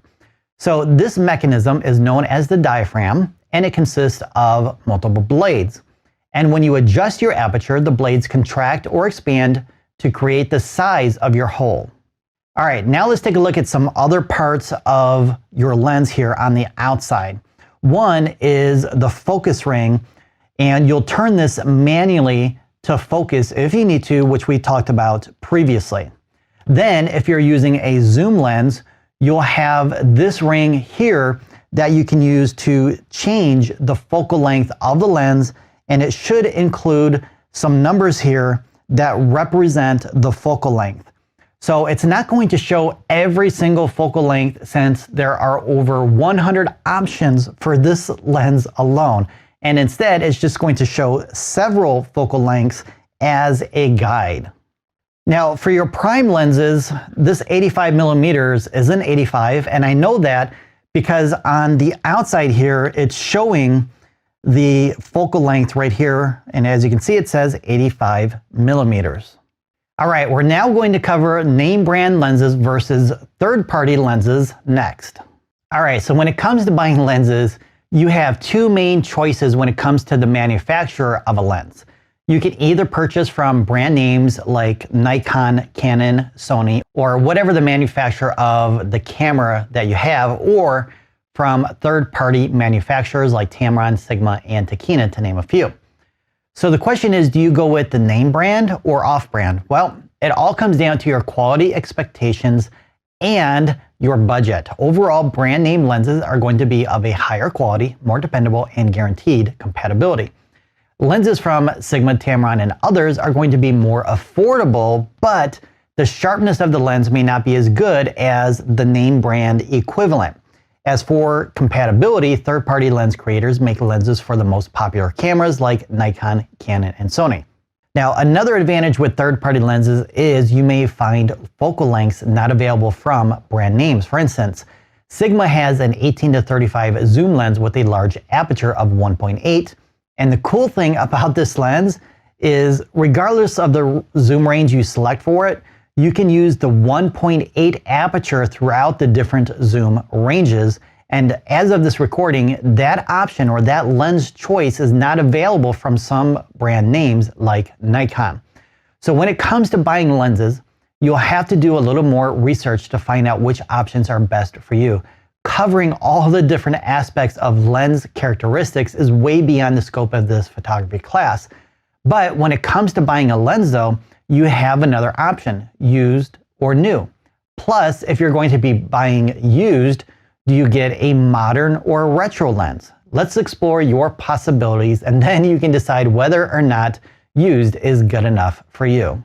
All right, so the main benefit to buying used is the amount of money you'll save versus new, but there's more to consider when buying used versus new, and that is the age of the used lens. So older or retro lenses, like this lens that I picked up 30 years ago, may not have features available in the modern equivalent, and this can cause issues with aperture selection and or autofocusing.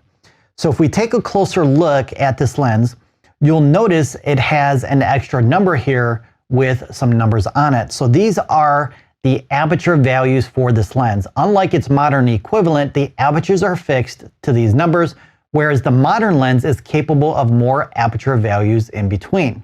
Another difference between retro and new is the quality of the image. In general, a newer used lens will provide better quality.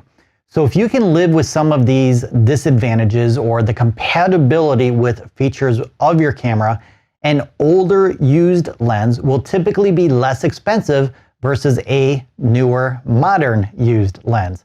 So this 85 millimeter lens that I picked up last century can be bought today for around $200, and its used modern lens cousin can be found for around $500.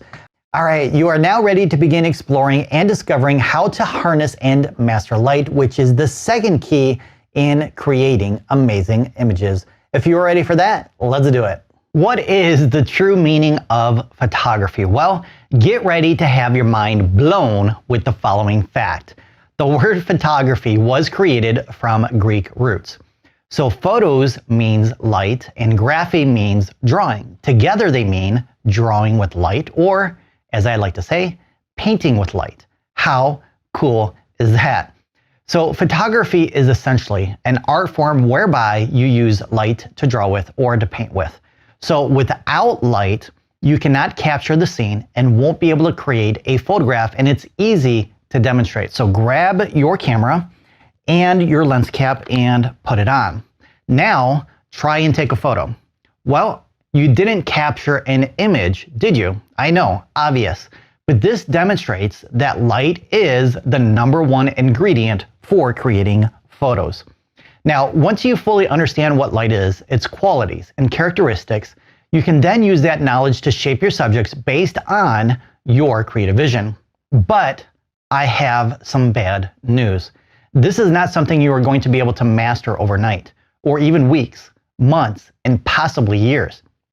It's going to take time and practice, but when you get to the point where you're able to control and see light like never before, you will then elevate your level of photography skills well beyond 95% of photographers in the world.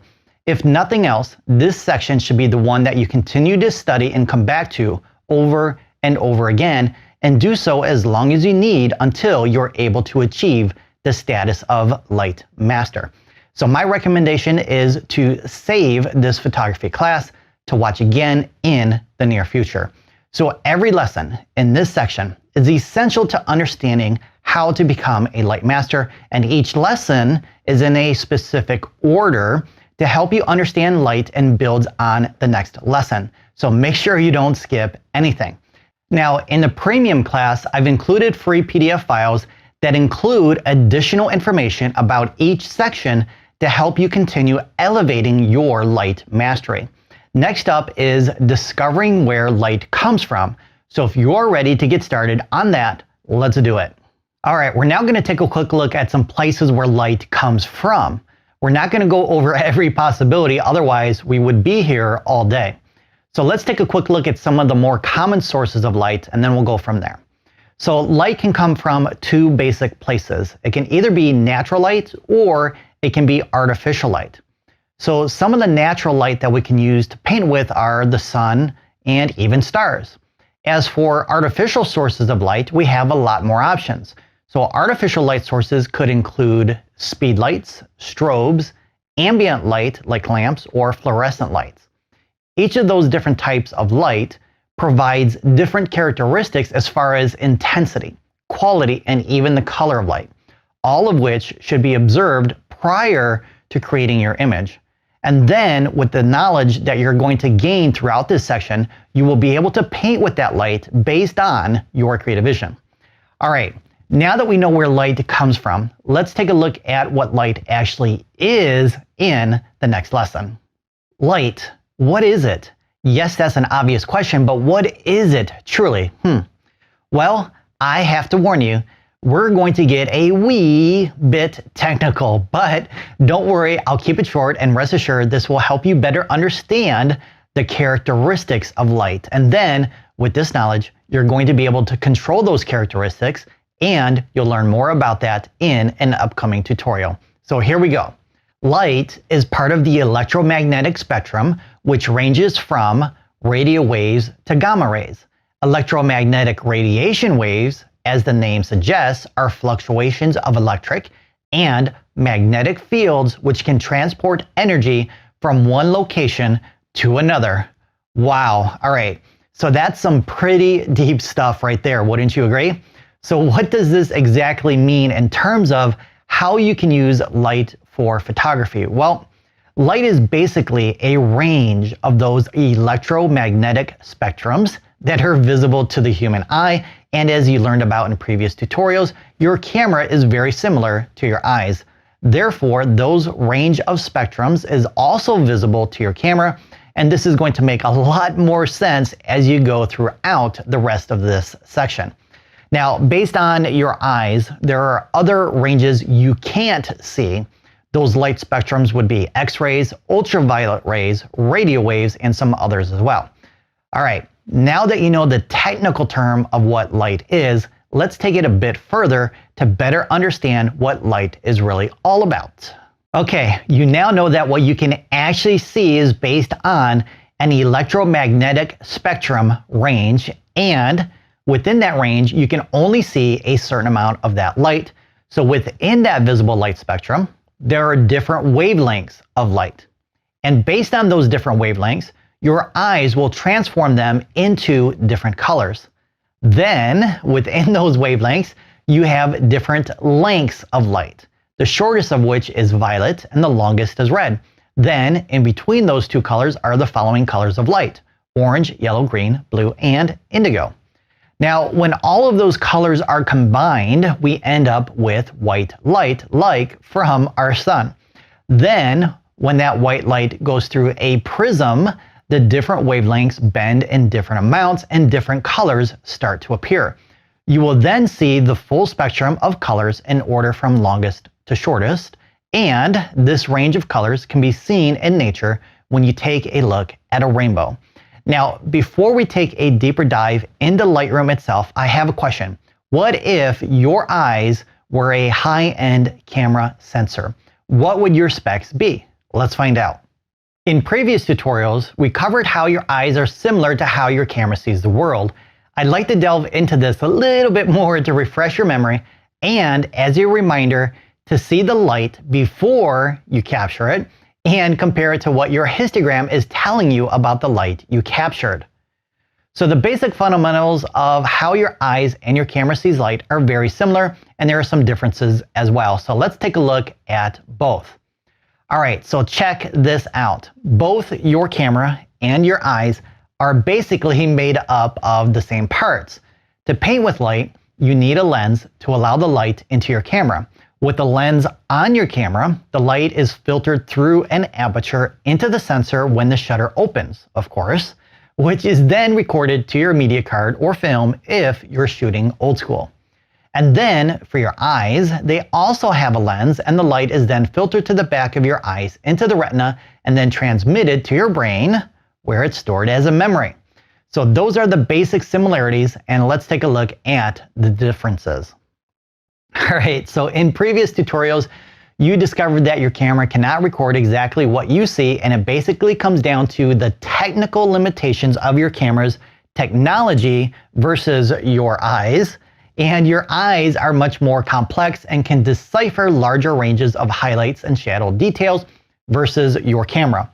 And there are even differences between one camera manufacturer's sensor versus another, or even within the same lineup based on the specifications of that specific sensor. In other words, less expensive cameras will have a much more difficult time capturing all the data within the scene versus a higher end camera, but even the most expensive cameras still cannot compete with your eyes. So here's what happens when you're viewing a scene with your eyes. As you look throughout the scene, your eyes can adjust to different levels of brightness within that scene. Then, depending on the brightness, the pupils in your eyes, which are similar to apertures, will begin to get larger or smaller to let in different brightness levels of light. Then, as that light travels from your eyes to your brain, it will then begin to decipher all the data that's being collected. So the data is the details and the highlights, midtones, and shadows. Now, as we talked about before, your eyes are capable of 20 stops of light or more, depending on who you ask. Now, if you compare that to what your camera sees and what it records, it's much different. So when the light is recorded by your camera's sensor, it's not really deciphering the data or the details. It's only collecting that information. So the problem is when you have a scene that has a large range of brightness levels from dark to light, your sensor is not going to be able to record all the detail in those different brightness levels. This is due to your camera only being capable of seeing or recording 7 to 14 stops of light. So in a way, your eyes are the top of the line sensors, and your digital camera sensors are from the dark ages, although there is some hope. With technology advancing at the rate it is, it's possible digital cameras may one day exceed what your eyes are able to see. So imagine the photographs you'll be able to capture when that day arrives. And hopefully it's not that far out into the future. Back in 2002, I picked up my first digital camera, which is this Fuji S2, and it's only able to capture 7 stops of light. Fast forward 18 years, and my Nikon Z6 is capable of 14 stops, double in less than 2 decades. So hopefully I'll see, or at least be able to capture more than 20 stops in my lifetime. Until then, make sure to see the different brightness levels of light within a scene and read your histogram to ensure you're getting your desired exposure or the details you need to fulfill your creative vision. Next up, how to see color. Why do certain objects have a specific color? Well, when light hits an object, that object will absorb some wavelengths and at the same time will reflect other wavelengths. So in order to actually see an object, you can only see it when the light is reflected from the object into your eyes, and at the same time, the colors you see on the object are from the wavelengths that are being reflected back to your eyes. For example, here we have a photo of an orange lizard and it's absorbing most wavelengths, but what it's doing is it's reflecting back the orange wavelength, and that's the color that you see. Now take a closer look at the lizard and you'll notice it's not pure orange. Pretty obvious, but what is that telling us? Well, although the majority of the color being reflected back is orange, there are some mixtures of other wavelengths being reflected back as well, just not as intensely as orange. And this gives us the different color variations that we see. All right, next up, discovering the 3 behaviors of light. All right, when it comes to light, we can categorize it into 3 types of behaviors, and it also has 4 unique characteristics. Now, we've already talked about some of these behaviors previously, but we didn't define them as we will now. So let's first go over the behaviors, and we'll cover the characteristics in the next tutorial. Now, you may be wondering, why would you want to know the behaviors of light, and how does that actually help you with your photography? Well, when you learn how to predict light's behavior, that is essentially the first step towards understanding how to control it. Remember, everything you've learned about light so far builds on the next lesson, and each in turn will help you better understand and master light. So the 3 types of behaviors are reflection, absorption, and transmission. So a reflection occurs when the light reflects off of a surface. Now, as you learned previously, as light hits a surface, it basically bounces off of it. Then the different colored wavelengths that are reflected give the object its color. So the reflection of light can actually happen in a couple of different ways, depending on the surface of that object as well as the texture of the surface. So we can define these types of reflections into 2 categories: specular and diffused reflections. So specular reflections occur on very smooth surfaces like a mirror, metal, or even water, especially when that water is calm. When light hits a mirror, it bounces off 99.9% of the light, and that's why you're able to see yourself in a mirror. Other mirror-like surfaces, like the rim of a car or the side of it, will not reflect as much light like a mirror. That is, depending on the surface. If it's shiny or dull, it's going to reflect the object more or less depending on the texture of that surface. But on some level, all objects reflect light, which is why we can, that's right, see them. So let's take a deep dive into specular reflection with a little bit of a scientific explanation. When it comes to reflections, there's a term called the law of reflection, which simply means you can predict what angle the light will bounce back at. So based on this law of reflection, when light hits your mirror or another smooth surface like metal or water, it's not just reflecting the light, it's actually following a very simple law as follows. The light will bounce off the surface at the same angle at which it hit. So what are diffused reflections? Well, a diffused reflection occurs when light strikes a surface that is irregular or something with a texture. You end up with a diffused reflection. When light hits a textured surface, the light will be scattered in all different directions instead of at the same angle like with a specular reflection. And in most cases, objects that do not have a specular reflection are then considered diffused reflections, although most objects have a combination of both a smooth and textured surface. And we can definitely see that in this photo of my daughter. The majority of this image is diffused reflections, but her jewelry would be considered that's right, a specular reflection. Not only that, but if you take a closer look at her eyes, they too are specular since her surroundings are being reflected in them.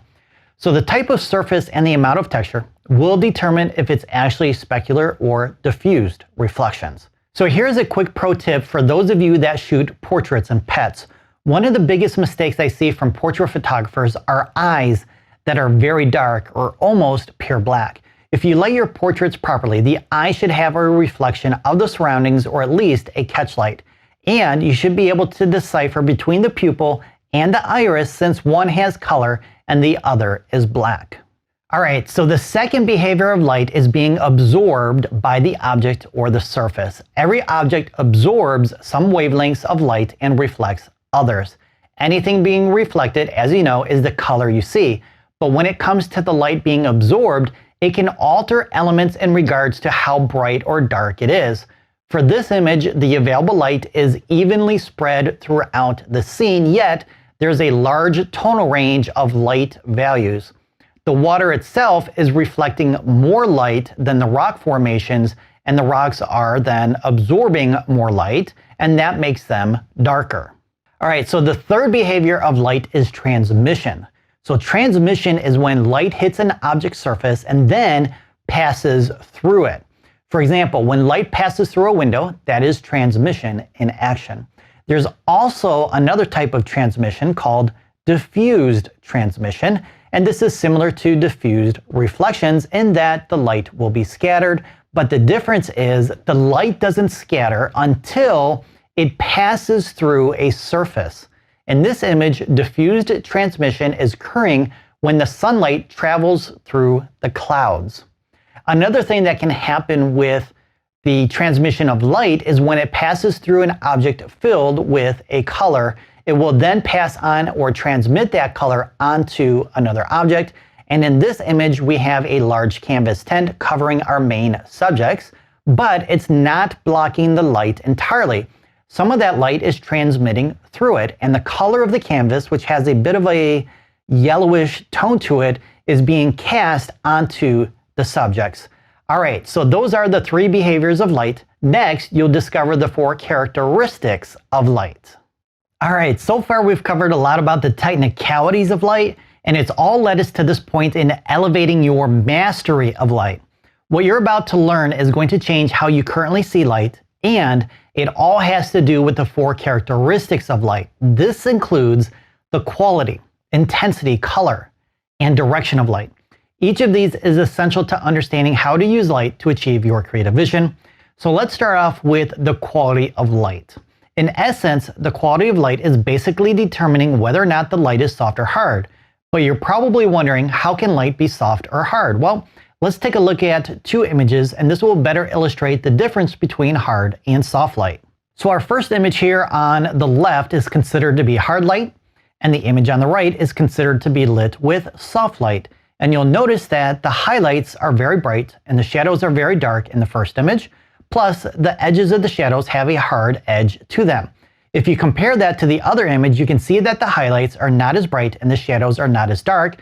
And the transition from highlight to shadows has a much smoother transition versus the hard light. Now, at first you may think that the quality of light isn't that big of a deal. That is until you have to decide the quality of light that you may want to use in order to set the mood of an image or to fulfill your creative vision. For example, when shooting portraits, you should decide ahead of time whether you want hard or soft light, and again, that depends on your goal for the final image. For example, let's say you're photographing a newborn. Should you use soft light or hard light? Well, think back to images you've seen of newborns. What was the quality of light? I bet that the majority of them were lit with soft light. Why is that? Well, soft light tends to be more flattering for newborns and portraits in general. But if the mood you're trying to create represents strength, or maybe you want to create something mysterious, then a hard light would work better. So the question is, how do you create soft or hard light? Well, one way is based on the size of your light source. And in general, the larger the light source, the softer the light will be. And the distance of the light to your subject can also change it from hard to soft. All right, so the second characteristic of light is intensity, and light sources can have different intensities. This can include very bright to dim and everything in between. One of the most intense types of light sources is direct sunlight on a sunny day. On the other end of the spectrum, you have stars that appear very dim. Light bulbs are somewhere in the middle depending on how powerful they are, but there's a catch.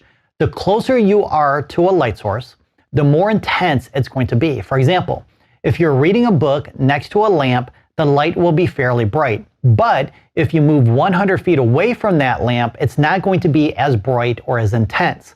So the intensity of the light source depends on how close you are to it, and we have a new handy-dandy law that helps us better understand how this works.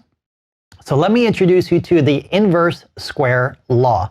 This law states that the brightness of your light on your subject will be less intense the farther you move away from the light source, and in fact, the light on your subject will appear twice as dim as the distance moved away from the light source. No worries, you don't have to be a math wizard to utilize this law of light. Instead, all you need to remember is the distance and the brightness are not linear. In other words, as you move away from a light source, it will quickly become less bright. And the reason for this is the light becomes less intense because it's spreading out over a larger area the further it goes away from your subject. Another way to change the intensity of light is by diffusing the light, and this can be achieved by placing something that is transparent or will allow something to transmit light through it, and thereby diffusing that light as it passes through. And remember, when light transmits through something, it becomes scattered light, and the result is a softer light. And a common type of diffuser for photographers and even cinematographers is what is known as a softbox or umbrellas. All right, so the third characteristic of light is the direction of the light. And this is another important consideration when creating the type of image that you want. In essence, the direction of light can basically come from any direction, but in photography, you'll find 4 basic lighting terms to describe the direction of lighting used. This includes side lighting, overhead, back, and front lighting. Now, these 4 basic directions of light can dramatically change the appearance of the subject in your photograph, and this is because the direction of the light will determine where the highlights, shadows, and midtones will be in your image. Now, in general, when lighting your subject or your scene, you have at least one main source of light, and it will generally fall into one of those 4 categories. However, you are not limited to just one light all of the time, and this can be due to having lights reflecting off of different objects within the scene, or you can add additional lights to the scene and then add them so that they come in different directions. Now, this brings us to some other terms you're going to hear as a photographer when we're discussing multiple sources of light for your particular scene or your subject, and those terms are key, fill, and ambient light. So if you take an image outside from direct sunlight, then that light source will be coming from overhead. The sunlight is then considered not only to be the main light, but it's also referred to as key light.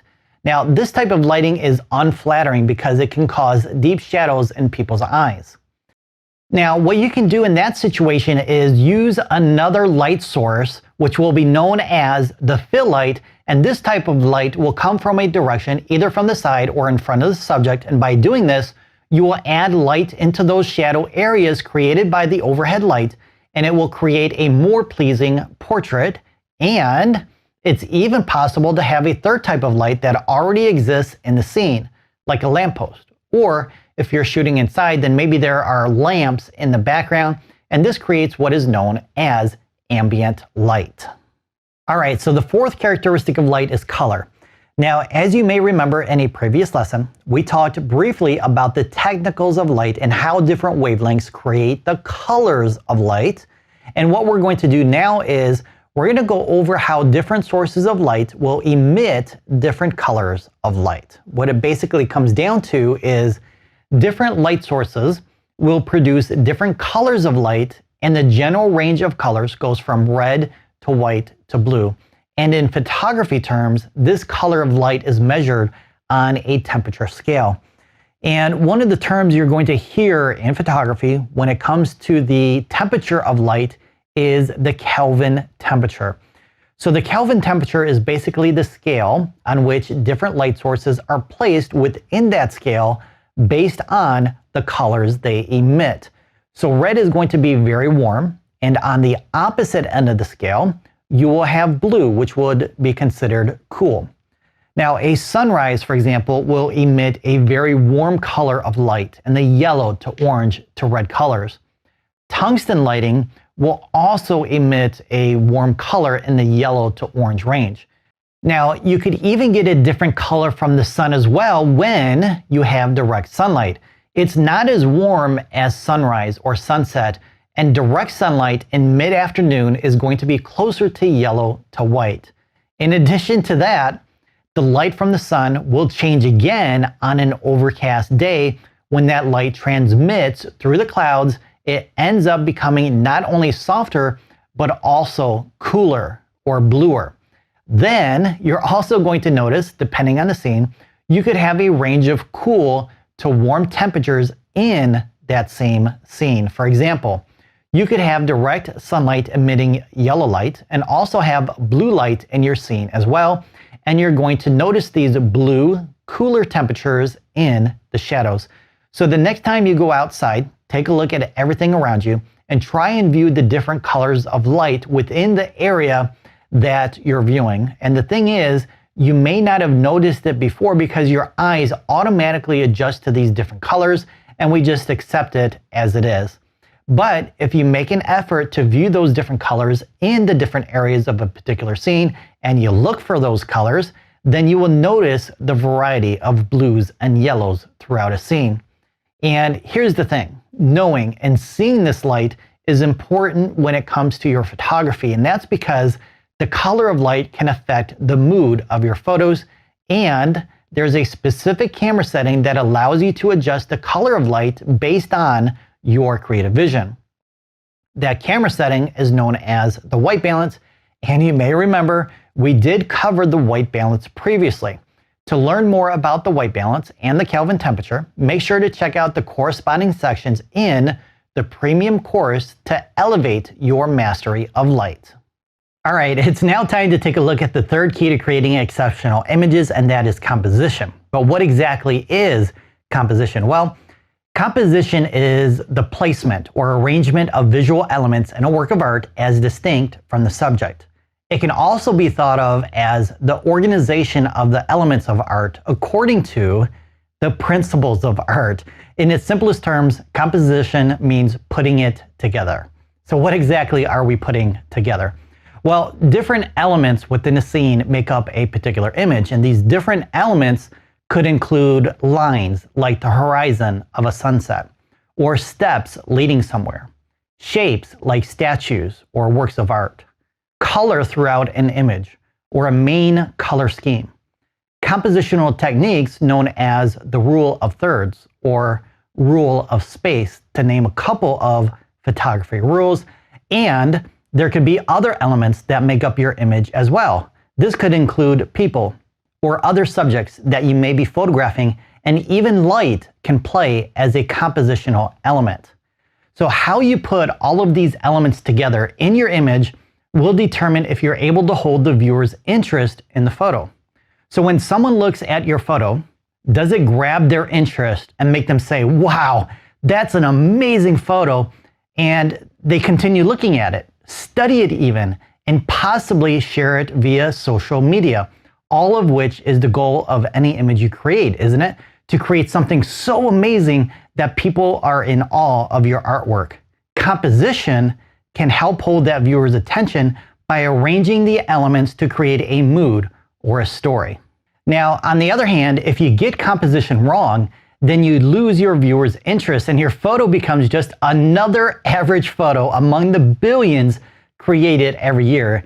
So here's a poorly composed photo I did for an engagement session, and for this image, I used a technique known as the rule of thirds, and I placed the couple in the right third of the frame.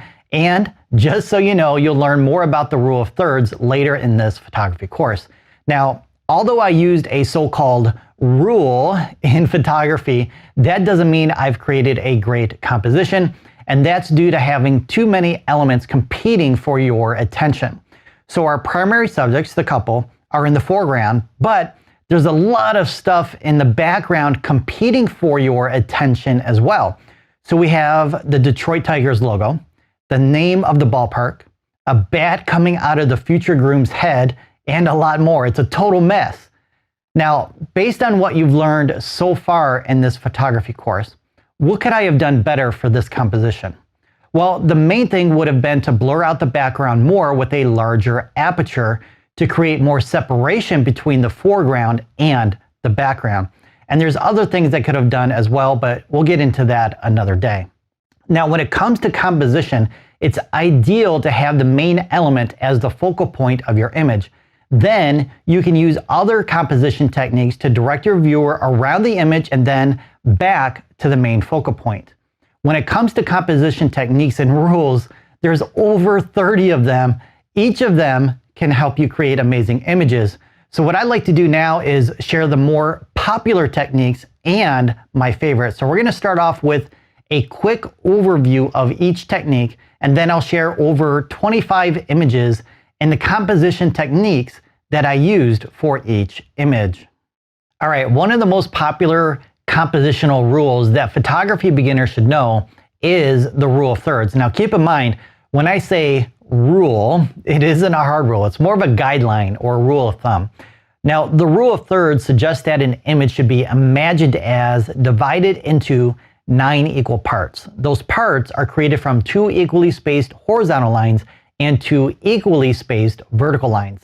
Then we have 4 points where the lines intersect. So this rule suggests that by placing your main element along with one of these grid lines, or better yet, intersecting at one of the main 4 points, you'll create a stronger, more meaningful composition that will grab your viewer's attention by drawing their eyes to the main element of your artwork.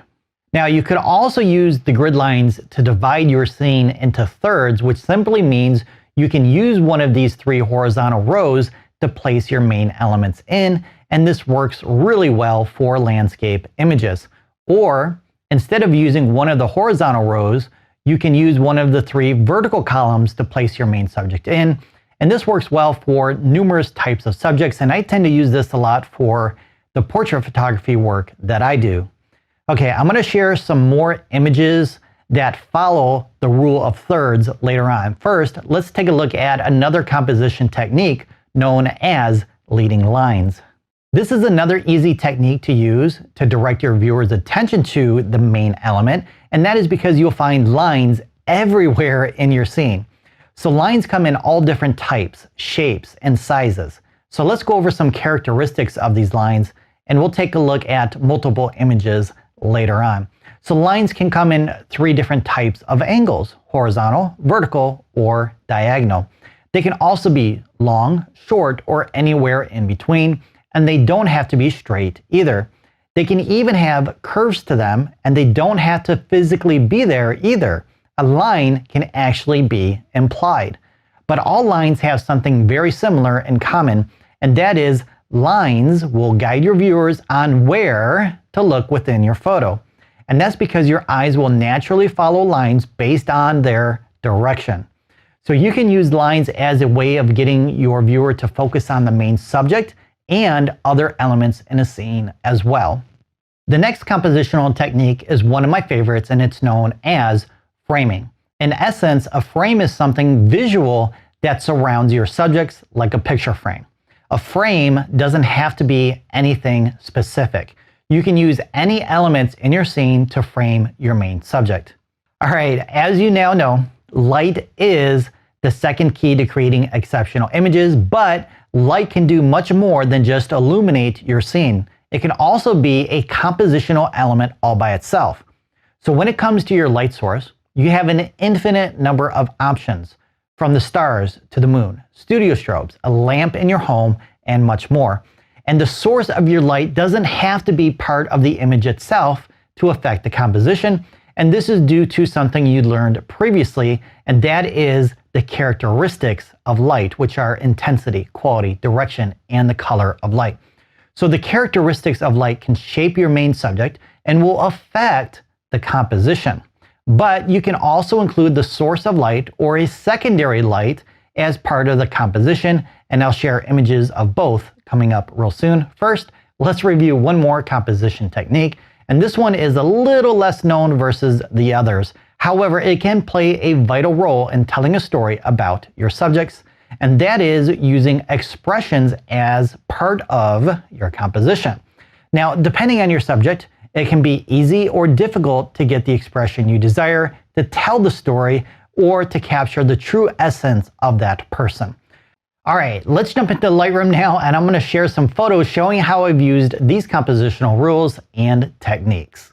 All right, so this first image of our daughter is not a strong image when it comes to some of the composition techniques we've talked about, but the expression is the main compositional technique used by capturing her mood at this point in time during the photo shoot. Later on in the photo shoot, about 20 minutes later, she was having enough and she was done. So expressions are a great way to tell a story based on the subjects that you're photographing.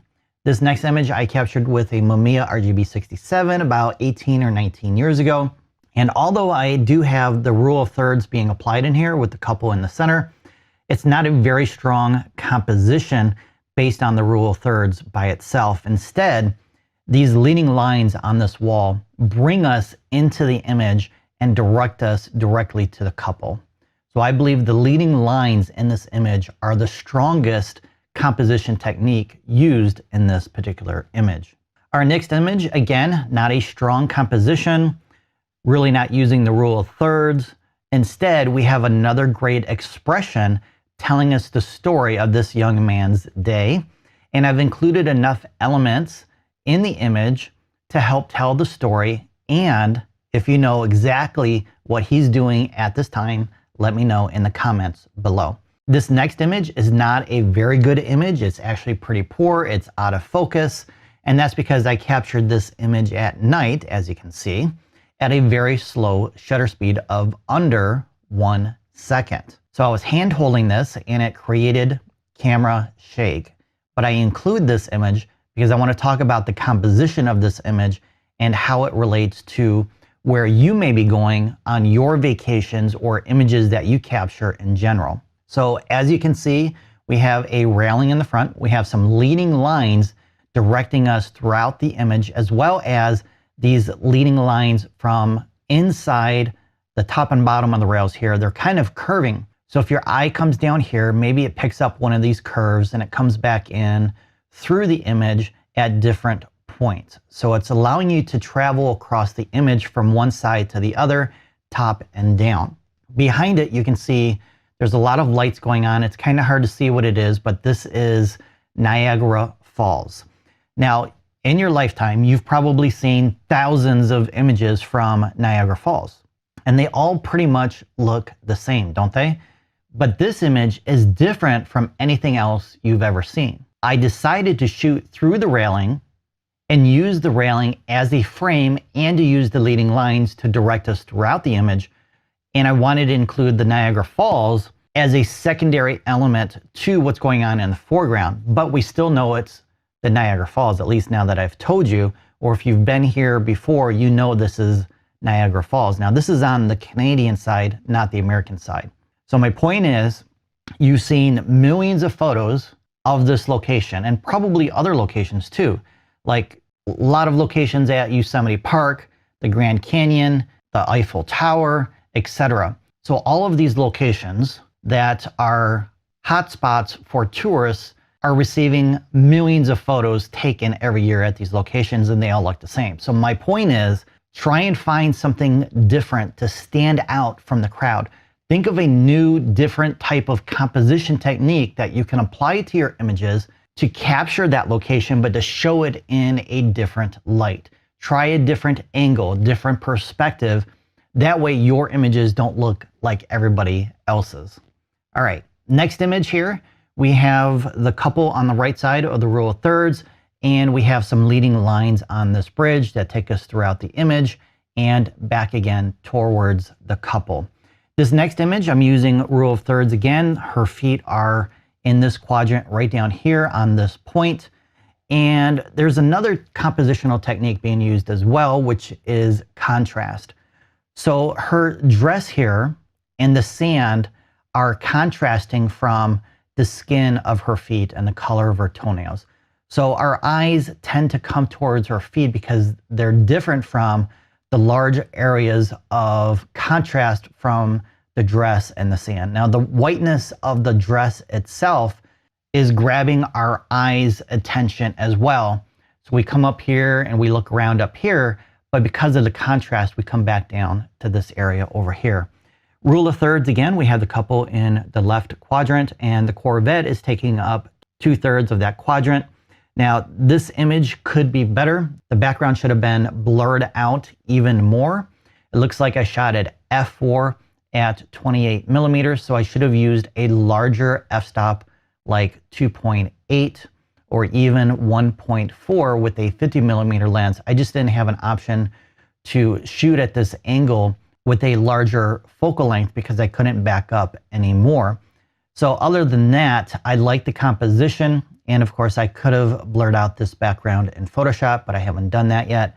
But I do like how the couple is on the left side, and then the Corvette has some leading lines here, bringing us back towards the couple. Same couple, same car. Rule of thirds again, they're up at the top, and we have a leading line from here back up towards the couple. And then for this next image, we have the rule of thirds again, but we also have some leading lines in a few different places. So the main one would be this set of bricks here that's creating this column. So we have a leading line bringing us back down towards the couple. We also have some shadows here. So if our eyes navigate away, we can see that these shadows have a diagonal line bringing us back to the column here.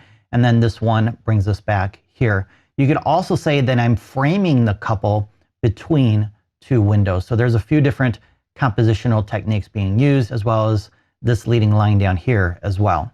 This next one, we have what is known as a juxtaposition. That's a composition technique as well that we haven't talked about.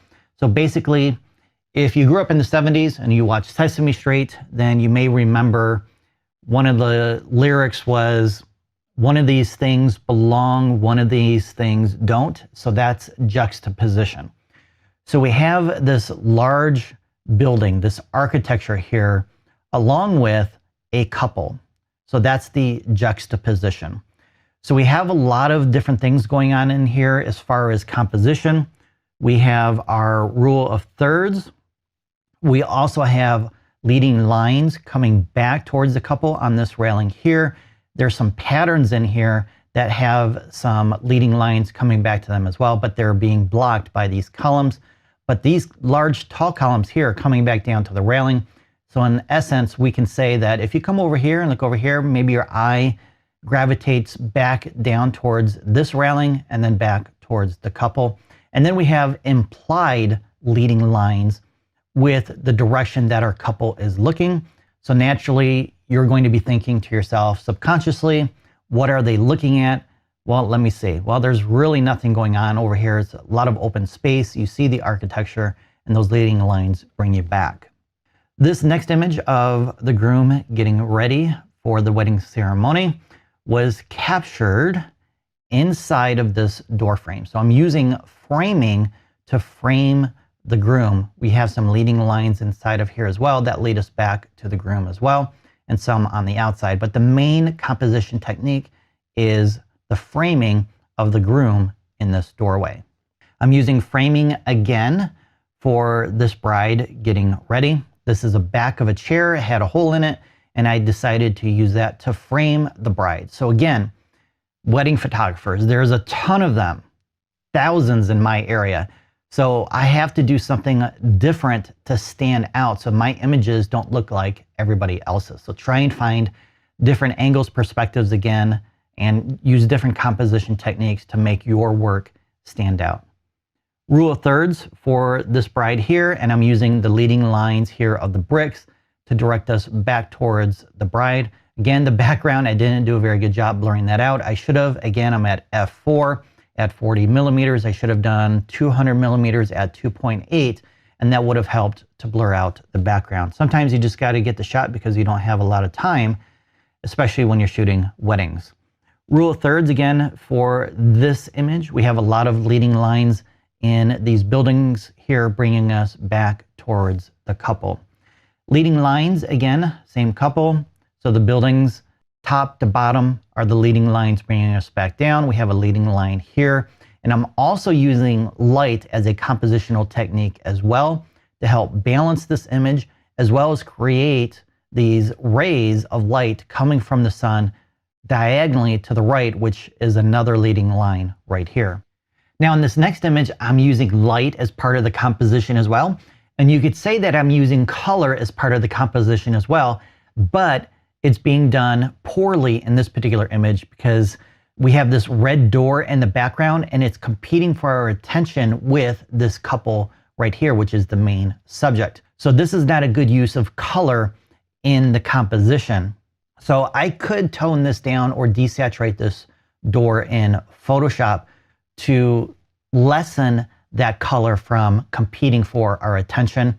And there's a lot of leading lines here in the bricks to bring us back to the main couple. It's just that color of door is kind of distracting. My daughter, again, we're using rule of thirds and we have leading lines over here on the right side directing us back towards her. Again, for this image, I'm using the light as the main compositional element, but there's some other things going on in here as well. We have a door frame, so I am using framing as part of the composition technique, but because of this light source right here, it's so bright, that's the first area that our eyes navigate to because of the brightness. Then you begin to navigate around that light to see what's going on, and then you notice that this bridesmaid here and this one holding the light are both looking down. So it's kind of telling a story of what's going on in this moment. What are they looking for? Well, if you want to know, let me know in the comments below. Now behind them, there's two more stories. We have the bride and another bridesmaid or her mother right here. And then behind them, we have two more bridesmaids doing something else. Now, I think these four people in this image detract from the main story, which is right here. So again, a large aperture of 1.4 probably would have been better to blur out these people here so that they weren't part of the story. But again, you have to get the shot with what you have available. I would probably blur everybody out in the background in Photoshop to make this a stronger composition.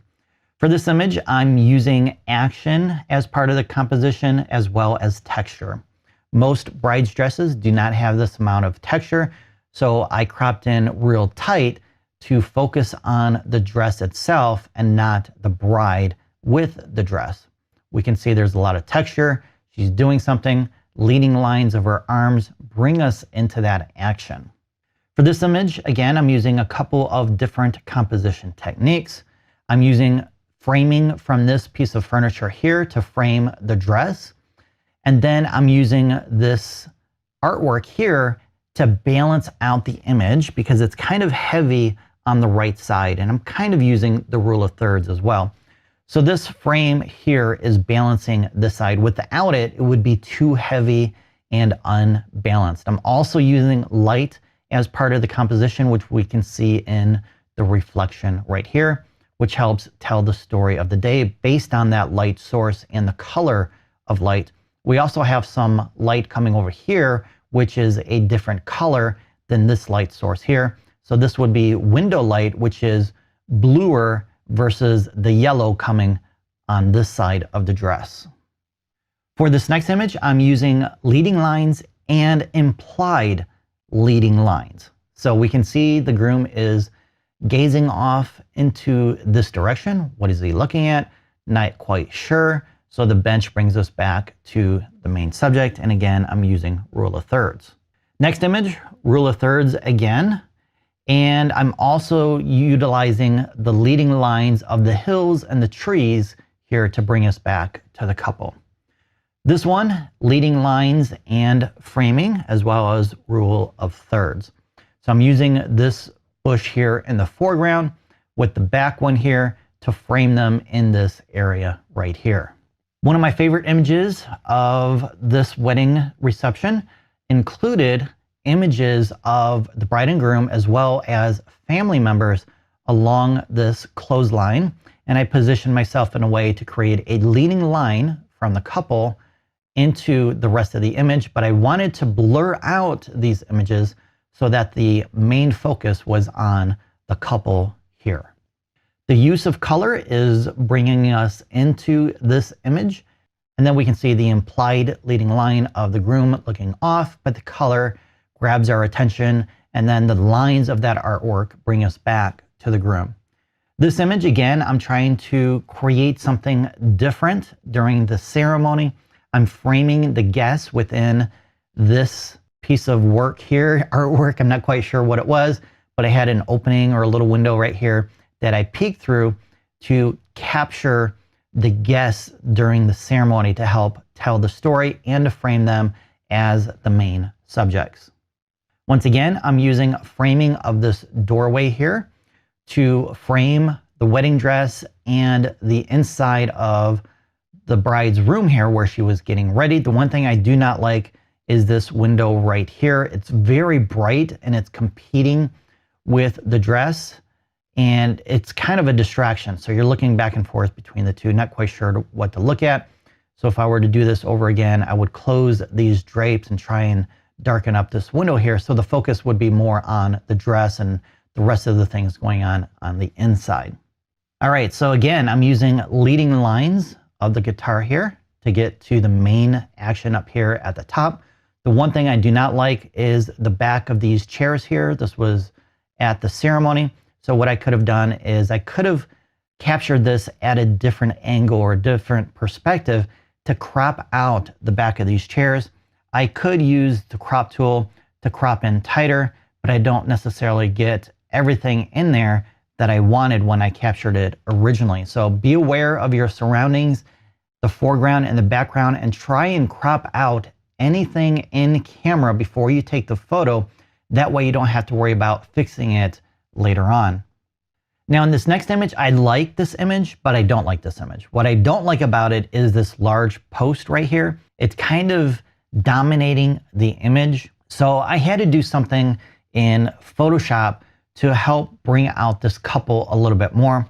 So I used color to try and focus more on the couple versus the surroundings. So if I were to reshoot this, I would try and shoot it at an angle where this post was not in the image, but I do have the framing of the couple going on here as part of the composition, along with the leading lines and the colors of their jeans.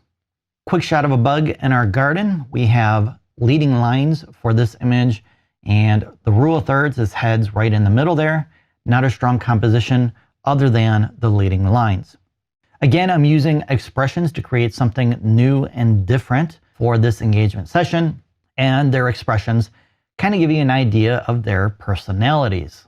So when photographing people, try and capture their true essence by capturing expressions that tell us who they are or what their personalities are like.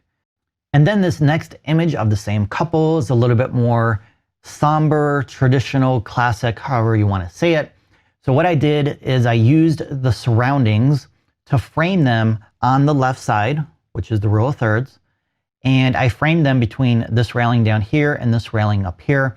And then if your eyes gravitate away from them, this leading line of the railing will bring you back to the couple. If you gravitate to this side, the top of the railing or down here will bring you back based on this leading line back towards the couple. For this image, we have juxtaposition going on again.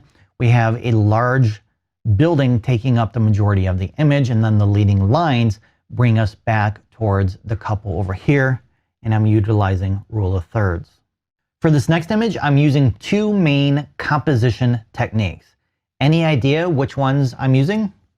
Well, if you said framing, you would be correct. And I'm also using color as part of the composition. Now for this next image, it's really, really busy. There's a lot going on here, but I do like this image because it's different. Again, you've seen photos of couples millions of times, but how many photos have you seen where the couple are posed in this way? Probably not very many, if at all. So what could I have done better? Well, the background here is really busy. We have a lot going on. The lights are dominating the top portion. we have a number down here. So I could have blurred out the background and used a shallow depth of field of 2.8 or 1.4. But again, I wasn't in a position, or I couldn't use a larger focal length or a shallower depth of field based on what I was trying to capture at the time, which was the two numbers here plus the lights in the background. So as you can see, I shot this at 14 millimeters at f5. So it's a very large depth of field. So I would have to fix this in Photoshop. Other than that, I like how the couple are framed between these two lights here. And then we have the 50-yard line here as a leading line, bringing us into the main subjects here, which are the couple.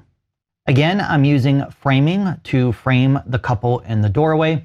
And then during the editing process, I applied color as part of the composition. And then in this next image, I'm using framing and leading lines. And for this one, I'm using framing plus color. So there's two different colors being utilized to grab our attention. The first is the same color tone that I applied here, which is a beige, rustic, retro type of feel or tone to it. And then we have the color of his tie, which is contrasting with everything else in the image. And that's grabbing the viewer's attention because of that contrast. And it's fine that we're focusing on that tie because it brings us towards the main subject, which is the couple. And the framing inside of this doorway helps as well. This next image is the same building that I shot here. I just cropped in tighter this time. And again, I placed each into the columns here to frame them inside of there. And then I had them look in opposite directions to create implied lines. And those implied lines intersect with each other and keep us focused on the couple. Leading lines and framing again, as well as that color tone that I applied previously. For this next image, I'm using color and texture as part of the composition techniques, but color trumps the texture because it's so much brighter and different and contrasts with the textures in the image that our eyes naturally navigate to this area first because of that color. Now, this next image is one of my favorite images I captured on a family vacation in New York.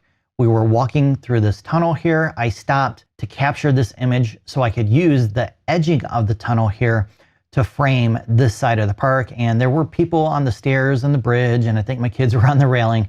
So I had to remove all of them to get this final image. This image, I'm using a macro lens, so a lot of it is out of focus, but I'm using color as a main composition technique to bring us into this image. For this image, I'm utilizing leading lines as well as the rule of thirds. They're both right here on this point. For this image, I'm using framing again to frame the couple within the image. Again, I'm using three different types of techniques. We have framing, leading lines, and color. So there's a lot going on, but because of each of the different composition techniques, our eyes always gravitate back towards the couple in this image. For this one, I'm using the leading lines of the background here, as well as framing the girl's legs between her fiance's legs right here.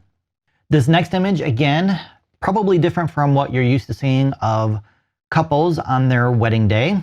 We were shooting downtown Detroit, and there was a lot of construction going on, so I decided to frame them inside of the top of this cone right here. Now in the background, we have this big, bright red and yellow sign.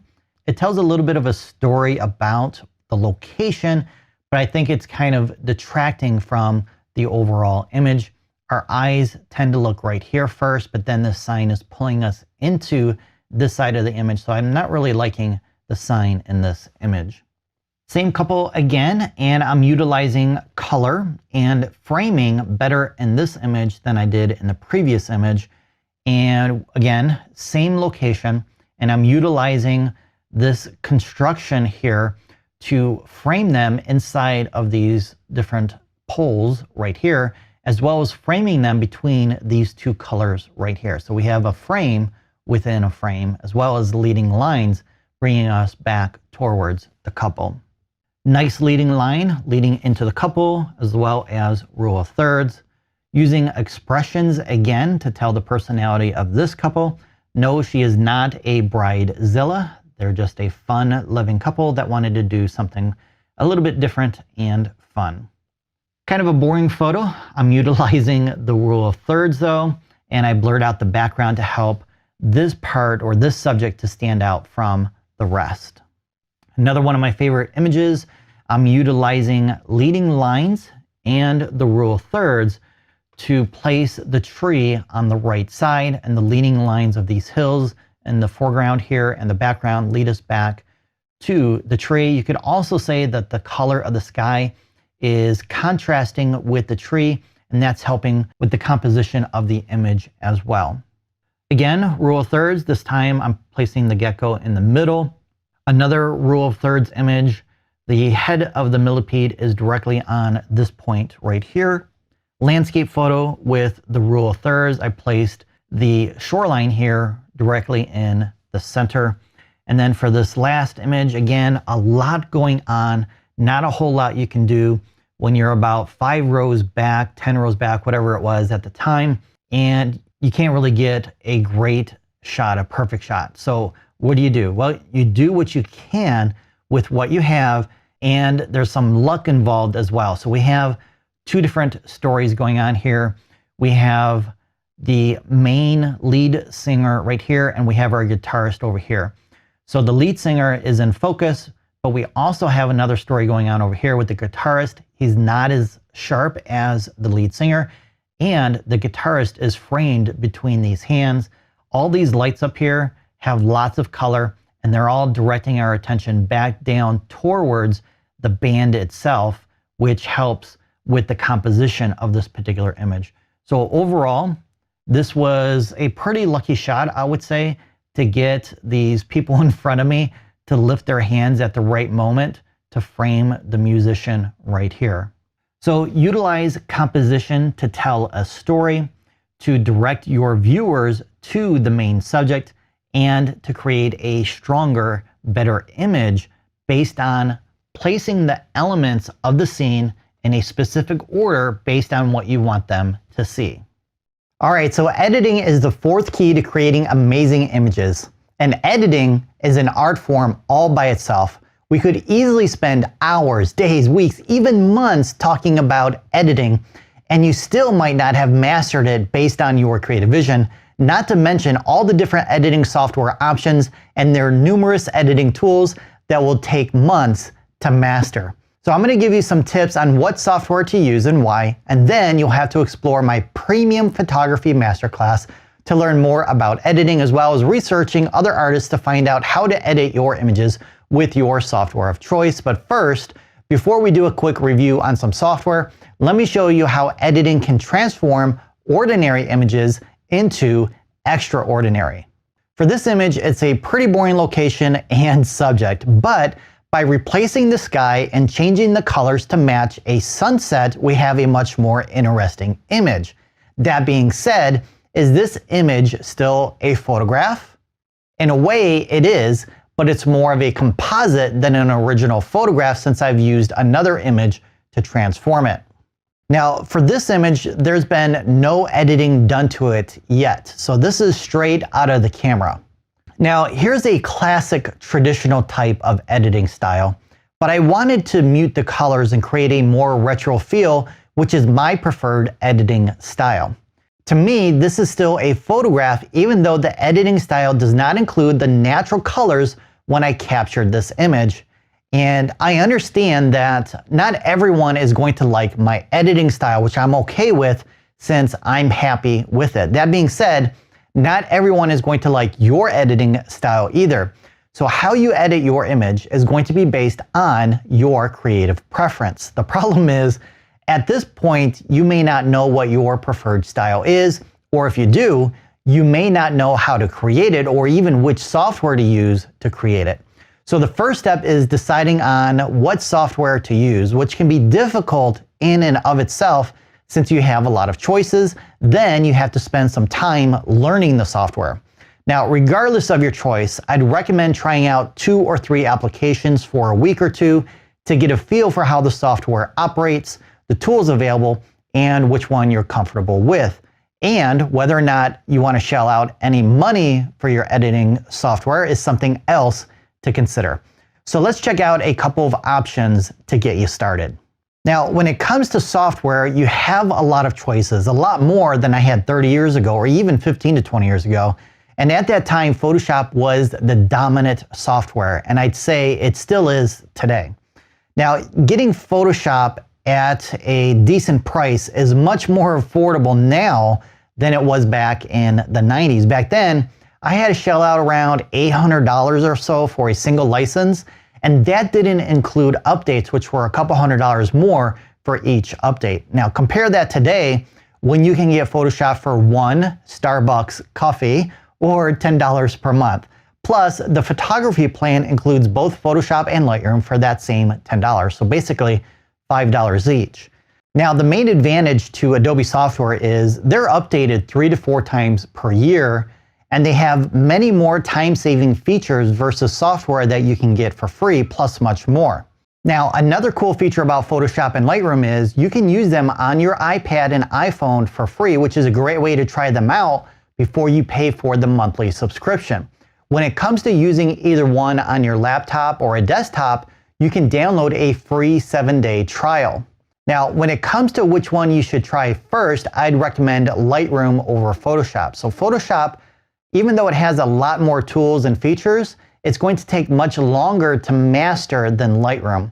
So editing your raw files in Lightroom is fairly simple once you get the hang of using it. But there are 2 different versions of Lightroom. There's the desktop or the classic version, and then there's the mobile version, which you can also use on a laptop or desktop. Which one you use is dependent on the features you need. To learn more about Photoshop and Lightroom, check out their playlists in the description below. Now, if you're more interested in freeware, you can actually get a clone of Photoshop for free. And there's also a free alternative for Lightroom, both of which I've included a link to in the description below. Now, one of the most popular free alternatives to Photoshop is known as GIMP, which stands for GNU Image Manipulation Program. And GIMP includes a lot of the same tools and features as Photoshop, although you won't find all of the time-saving artificial intelligence tools to make your job easier, like the subject select tool, which will instantly make a selection of your subject for you auto-magically.